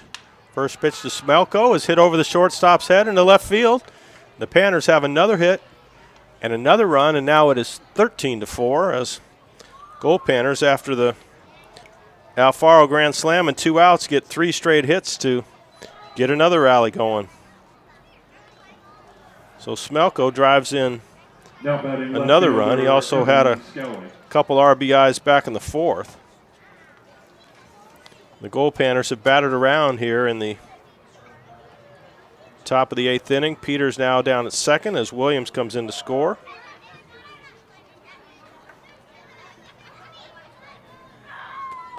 Brings up the original DH, but now the Goldpanners left fielder, Evan Scally. Scally had a single back in the 4th inning for his only hit tonight. He's 1 for 4 with a walk. Also has scored a run. Peters and Smelko take their leads. Next pitch to Scally is outside, and it's 1-1. So Osborne's going to go out to talk to Schwenk now and have them get on the same page, as maybe with a runner at second, they're going to do something a little different with their signs. So Panners have led all night. Rogues made it close with 2 in the bottom of the 6th and then had the bases loaded in the bottom of the 7th. And didn't score, but it sure looked like they would have before Redmond made that play up the middle, but now the Panners have broke it open with 5 here in the 8th. 1-1 pitch to Scally is down low, and it's 2-1. Scally, a left-hand hitter, batting third for the Panners tonight. Donovan Ratfield on deck. Panners now with 17 hits. I don't know that they've had 20. I know they've had 19, but I think that's the high this year. 2-2 count now on Scally as Schwenk delivers a strike. A little fewer fans here now as the Goldpanners have rallied for 5 big runs here in the 8th inning.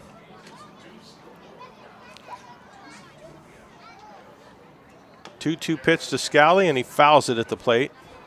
Stay alive. Peters and Smelko have to go back. Every Goldpanner has scored tonight.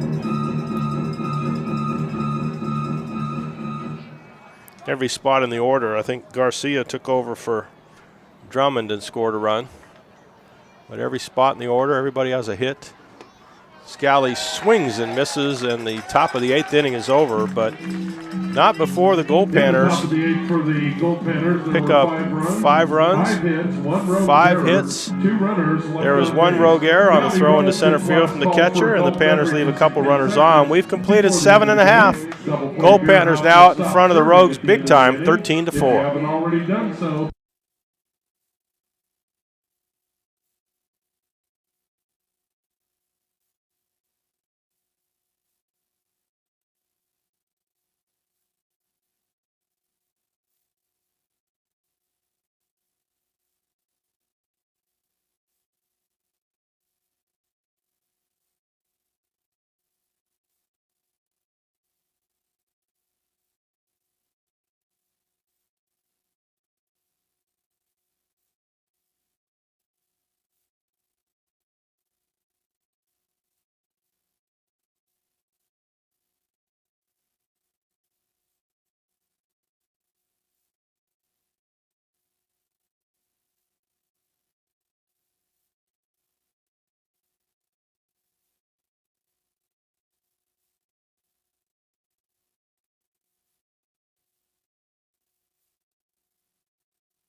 Bottom of the 8th inning now. Nate Ewing on to pitch once again for the Goldpanners.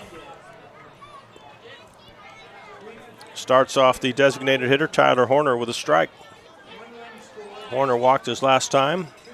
Been on base a couple times, but still looking for his first hit. He's 0 for 2. Ewing throws the ball in the dirt, and it's 1-1. Panners with 17 big hits tonight. The Rogues have 10 themselves. Panners a little bit more productive. They're first team to get a long ball tonight on the grand slam from Alfaro. Ewing throws a fastball that Horner swings and misses on, and it's 1-2. Horner hits third for the Rogues. Aiden Doherty on deck. He's had a good night, couple hits. Ewing's 1-2 offering is fouled off on the behind home plate.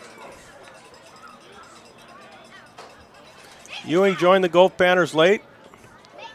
5'10", 175 right-hander out of Pennsylvania. Attends Cecil College back there. I think he's friends with one of the Panners on the team, and that's how that happened. So next pitch is hit in the air down the left field line, foul. As Ewing tried to sneak a fastball by him away, but Horner got enough of it to foul it off.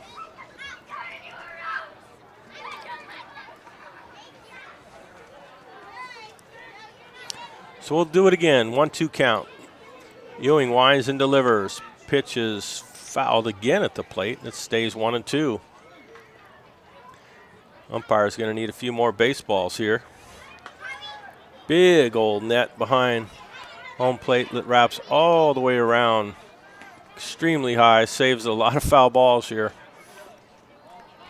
Just really, really nice ballpark here with walking around before the game, just picking up a bunch of ideas.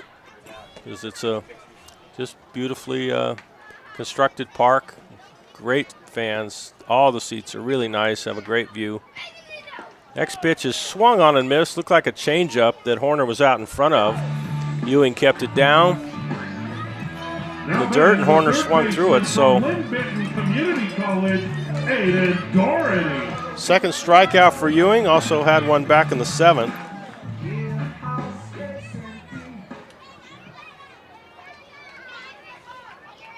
Goldpanners have now struck out 8 Rogues hitters tonight. Doherty up at the plate, fouls the first pitch off, and it's 0-1.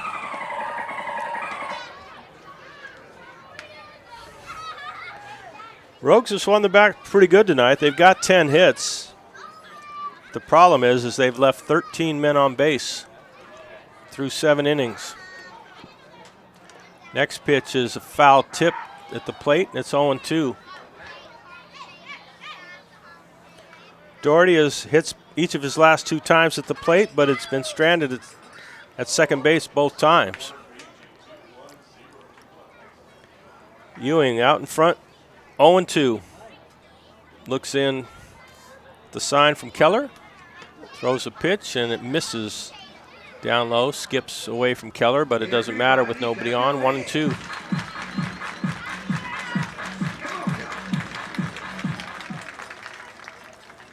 Goldpanners scored quite a few runs this summer. They've been in double digits 2 of the last 3 games against the Seals, scoring 17 and 14.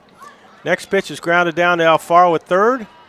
Throws on to Ratfield at first, who does a good job scooping it out of the dirt. Low throw from Eddie, but it's more of a short hop than anything, so Ratfield did a good job on that one. Ewing is now retired the first 2 hitters here in the 8th inning on the ground ball and the strikeout. Brings up center fielder Deshaun Thomas.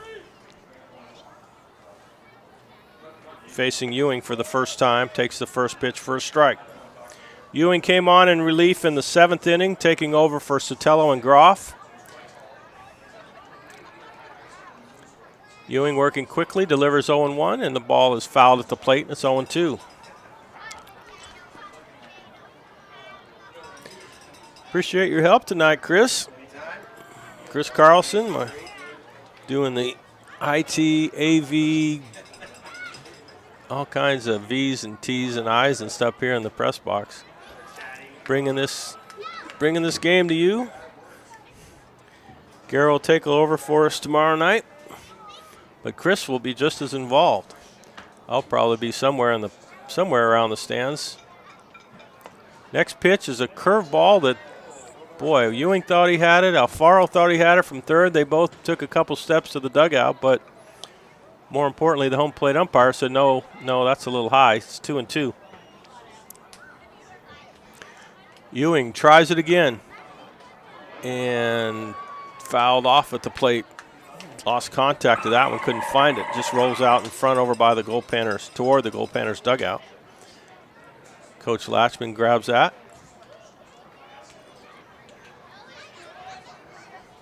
We'll try it again. Ewing works 2-2. Ball down low and it's full, 3-2. Thomas so far tonight has played a very good center field, has a couple hits. Reached on an error and struck out, so he's 2 for 4. Ewing's next pitch is fouled straight back, and it stays 3-2. The productivity has mainly come from the top two in the order. Leadoff hitter Nidowitz has scored 3 of the 4 runs. Mendez has 3 hits. He bats second, so they've done a lot of the damage, but Rogues have 10 hits. Next pitch is outside, ball 4. Ewing tried to get him to bite on an off-speed pitch. And the Goldpanners give up a walk here with 2 outs in the bottom of the 8th inning. Brings up Spencer Sullivan, who is looking for his first hit. 0 for 2, up for the 5th time, has a couple walks. Bats from the left-hand side. Sullivan out of Lynn Benton Community College. Lives in West Lynn, Oregon. 6'1", 195. Swings and misses at the first pitch. So Ratfield's not even going to hold on. Thomas at first base, plays well behind him. If he wants to steal second base, he can. Goldpanners leading at 13-4. Ewing comes set. Thomas doesn't go. The pitch is swung on and missed. Strike 2.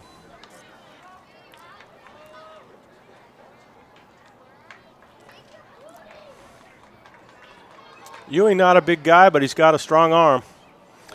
Blows the fastball by Thomas. Out in front, 0-2. Or by Sullivan, rather. Thomas leads away from first. Ewing comes set. Delivers 0-2, and it's a changeup that's down low, and it's 1-2. Sullivan, good job laying off that pitch. Goldpanners deep on the infield, looking for a inning ending out here. Ewing looks over at first, but there's not much he can do about it because Ratfield's not there. 1-2 is way up high, and it's 2-2. Sullivan hits 6th here for the Medford Rogues. Plays first base.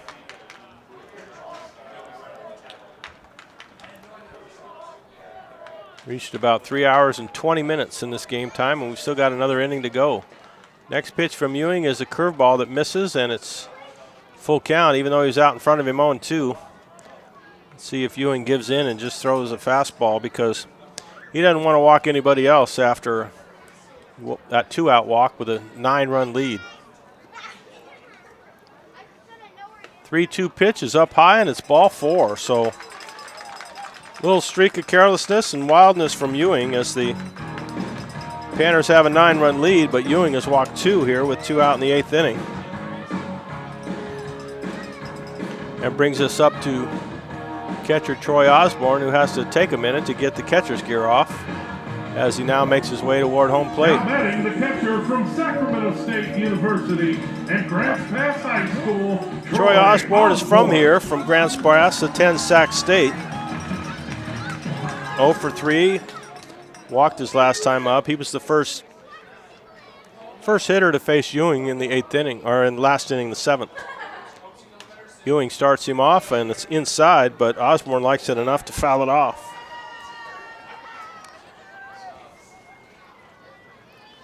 So let's see if Ewing can keep the Rogues from scoring any runs here in the bottom of the 8th. They have two walks with 2 outs here. Ewing has to work from the stretch. 0-1, and the pitch is hit in the air to right field. Smelko takes a few steps to his right and makes the catch. And despite a couple walks, the Rogues don't score here in the bottom half of the 8th inning. Ewing gets out of it. We head to the 9th inning, and the Goldpanners on top very comfortably, 13-4. And a little bloop down the right field side by Hughes, and he drives in a pair. It's 3-0 Goldpanners. Runners at second and third with 2 outs, a 1-2 pitch to Hughes. Reaches down, a little bloop, but going back and unable to reach up to it is McKinney, the first baseman. 1 run comes in to score. Here comes Shamau right behind Rimmer, and a little bloop down the right field side by Hughes, and he drives in a pair. It's 3-0 Goldpanners. Isaac Shook will get things started, followed by Blake Hiraki and Marty Munoz. And this one is hit hard and deep to left field off the bat of Shook, and it's on to 2nd Avenue. A solo home run for Isaac Shook, and it's 6-2. And the crowd right back into this one. For number 17, Isaac Shook. 16th home run for the Goldpanners this summer. And there goes the runner. Swing and a miss, throw to second base is right there. Does Munoz get the tag down? He does. Caught stealing, goes 2-6. Hiraki to Munoz. 2nd out of the inning. This one is going to drop into left center field, a base hit for Milliken.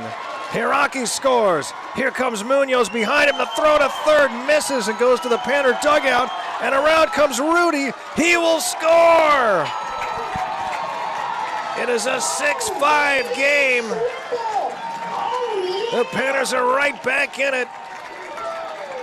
All the way to third goes Milliken on the play. But don't know if he's going to be here. This one's got to pass the diving Munoz into left field. Ball is scooped by Rudy. Runner is waved home. The throw to the plate is there.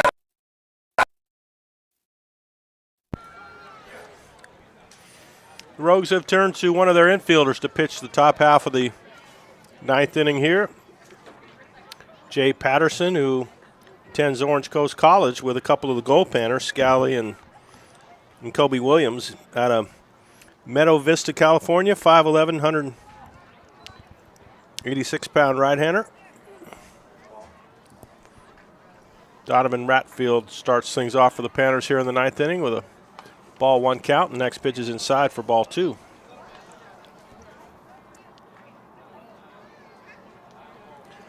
Panners leading at 13-4. The Rogues have mounted a lot of rallies, but the Achilles heel they have tonight is 15 runners left on base. So they've had a lot of base runners, but that's been a tough one. And the Goldpanners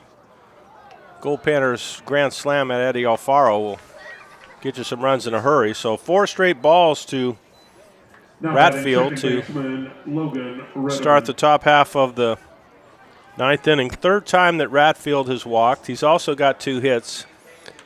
Been on base 5 out of 6 times tonight. Brings up Goldpanners. We got a pinch hitter here.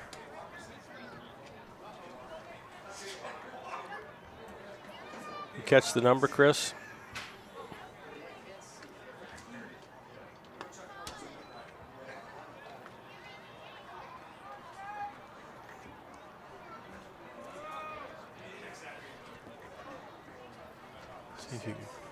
See if you can get the number. I know we got a pinch hitter here, but I can't quite tell who it is because red.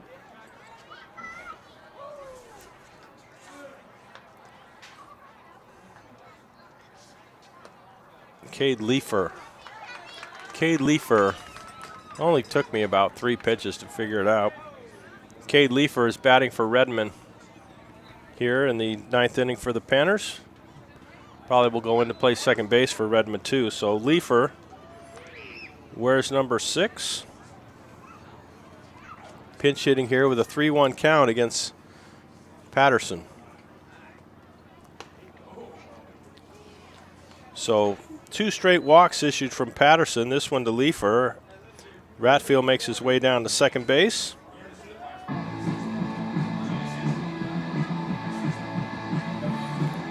Rogues have turned to one of their infielders here to try to save some of their pitching, as Patterson is an infielder, not a pitcher. Don't know whether he's done any pitching so far this summer. We could look at the stats and see Patterson is hitting just .093 on the summer, but we can look and see if he's got any innings under his belt, and I don't think so. Oh, there he does. 1 game Now before. Pitcher Nathan Ewing. Walk and a strikeout. So Panners now have their pitcher Nathan Ewing at the plate with 2 walks to start the top of the 9th. Panners take their leads. Patterson's first pitch to Ewing is outside. 17 big hits for the Goldpanners. Carl Peters has 5 of them. As the next pitch to Ewing is hit in the air to center field. Thomas makes the catch on the play. Ratfield makes it to third. So the now batting third baseman fly out by Alfaro. Ewing puts runners at the corners and brings us to third baseman Eddie Alfaro. First pitch to Alfaro was outside ball 1. Alfaro had the big grand slam last inning to break this game wide open. He's got a couple hits tonight and has also been hit by a pitch. Patterson throws a strike now, and it's 1-1. Alfaro out of Cal Baptist played primarily second base and third base for the Panners, but also pitched a bit. Pops it up on the short right center field. Thomas comes over from center,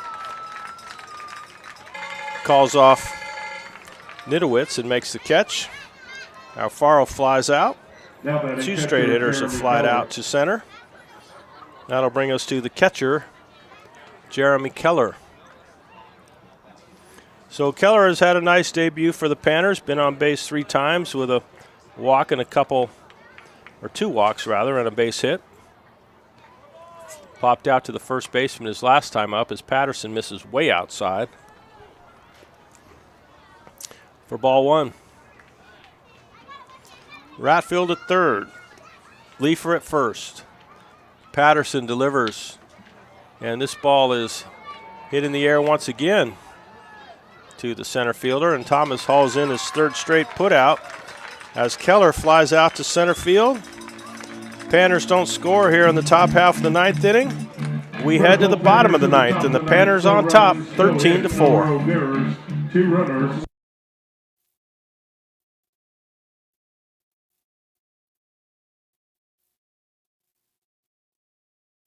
Tag is down and out at the plate is Batten. What a throw from Brock Rudy, and a great catch and tag from Hiraki.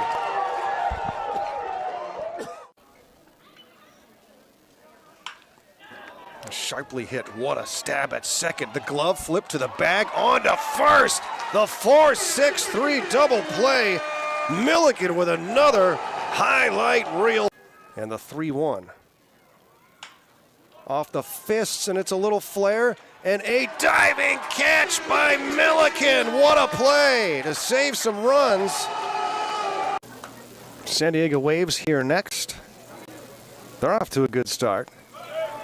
Runner takes off. Here's the throw to second base. Oh, it's on the money. What a throw from Shuck. The tag by Harrison. Caught stealing. Ends the top of the 4th. It's 6-0 Pirates. With a double, couple runs batted in, and some runs scored. He hits this one high and deep down the left field line. And this one is over the fence for a home run. Matthew Pinal, a 2-run shot here in the 1st inning. And just like that, the Goldpanners are in front 2-1. bottom of the ninth for the Rogues, the second baseman. Bottom of the ninth now is upon us as we've completed 3.5 hours of baseball. So now we have to think about things in Medford, Chris, like visiting teams have to think about in Fairbanks, like, hey, we're going to get out of the ballpark about 10:30, quarter 11. Where do you eat? Because in Fairbanks, there ain't much. First pitch is hit in the air to short center field. Now Faro makes a really nice effort but can't quite catch up to it as it drops. Another Texas leaguer falls in for the Rogues, and on the first pitch here in the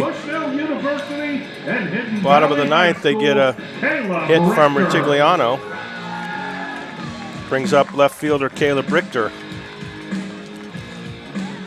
Could be testing my vocal capabilities on this game, Chris. 3.5 hours.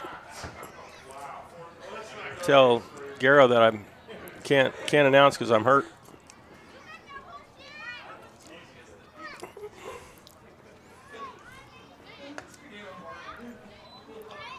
First offering from Ewing to Richter is outside.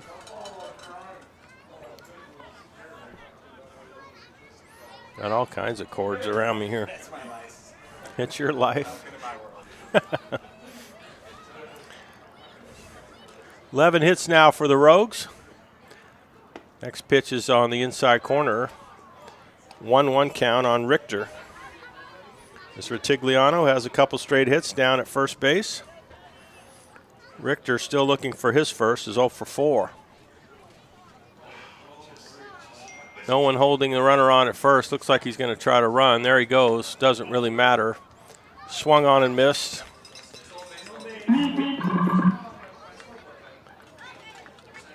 Usually considered fielder's indifference, but the home plate crew can record a stolen base if they want.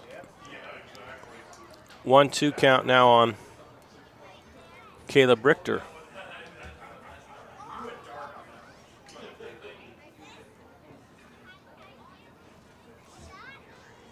Ewing checks the runner at second. Fastball is grounded and just punched into right field. That ball was low and inside, and Richter just kind of flicked his bat at it and grounded it into right field. That was quite a piece of hitting there by Richter.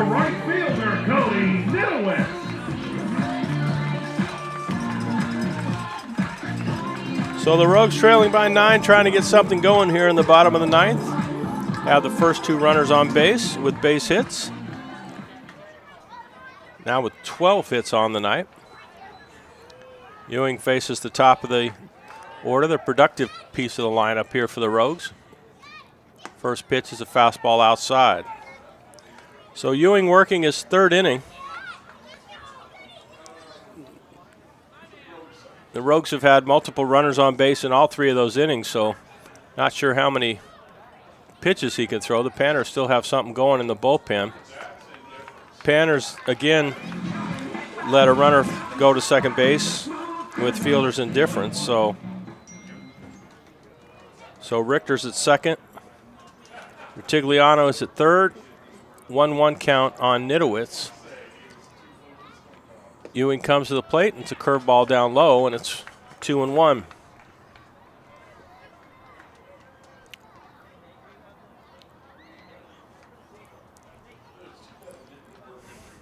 Keller, in his first game behind home plate for the Panners, calling the pitches for Ewing, who may be getting a little tired here as he throws his next pitch up high and away, and it's 3-1. Kind of redoes the dirt in front of the mound. Not sure if the Panners have anybody they want to go to here. Let's see if they can just get Ewing to fight his way through this. 3-1 pitch is down low, and it's ball 4. So runners loaded the bases here for the Rogues here in the bottom of the 9th inning. Brings up the shortstop Mendez, who has 3 hits himself.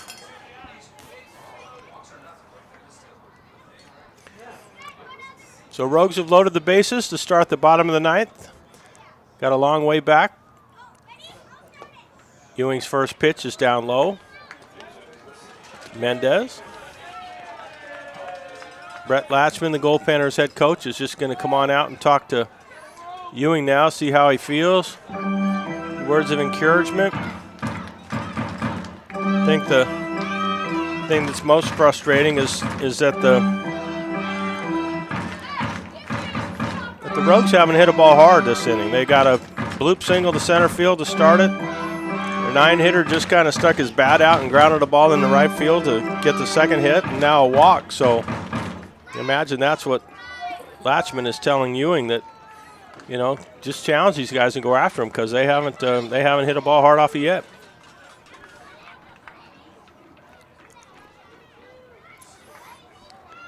So Mendez steps in, ball 1 count. Ewing delivers a fastball inside, and it's 2-0.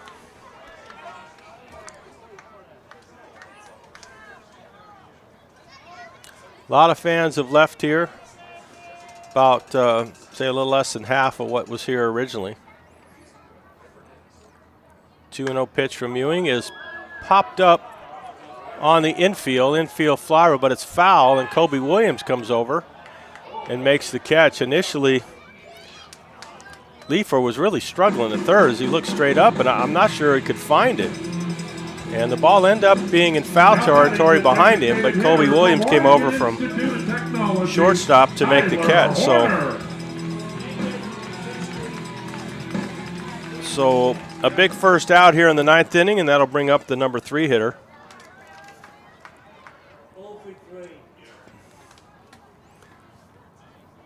Horner, who swings and misses at the first offering. Horner looking for his first hit, is 0 for 3 with a walk, and then was hit by a pitch back in the first. 0-1 count. Ewing throws, and it's fouled off the catcher. Umpire comes out in front of home plate and just buys a little time, but looks like Keller's just fine. Ewing is quickly out in front of Osborne, or Horner rather. 0-2. Why guess when I can look down at my scorecard and get the guy's name right, huh, Chris? Maybe the fans are starting to pick up on the fact that I'm not used to going 3.5 hours of broadcasting. 0-2 pitch is swung on, and a foul tip caught by Keller.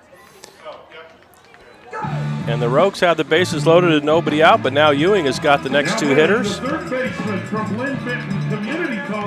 2 down now as Ewing picks up his 3rd strikeout.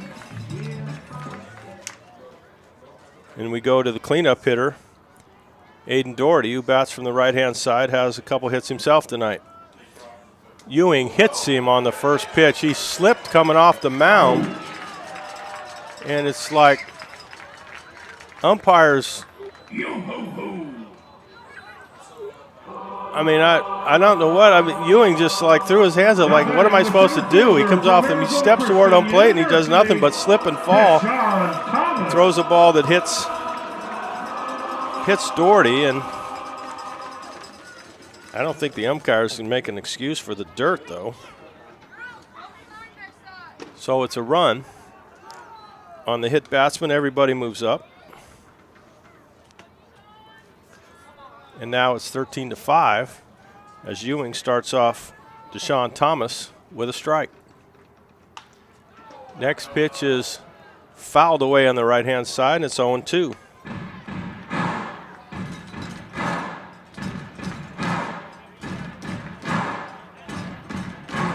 Base is still loaded. Panners up 13-5.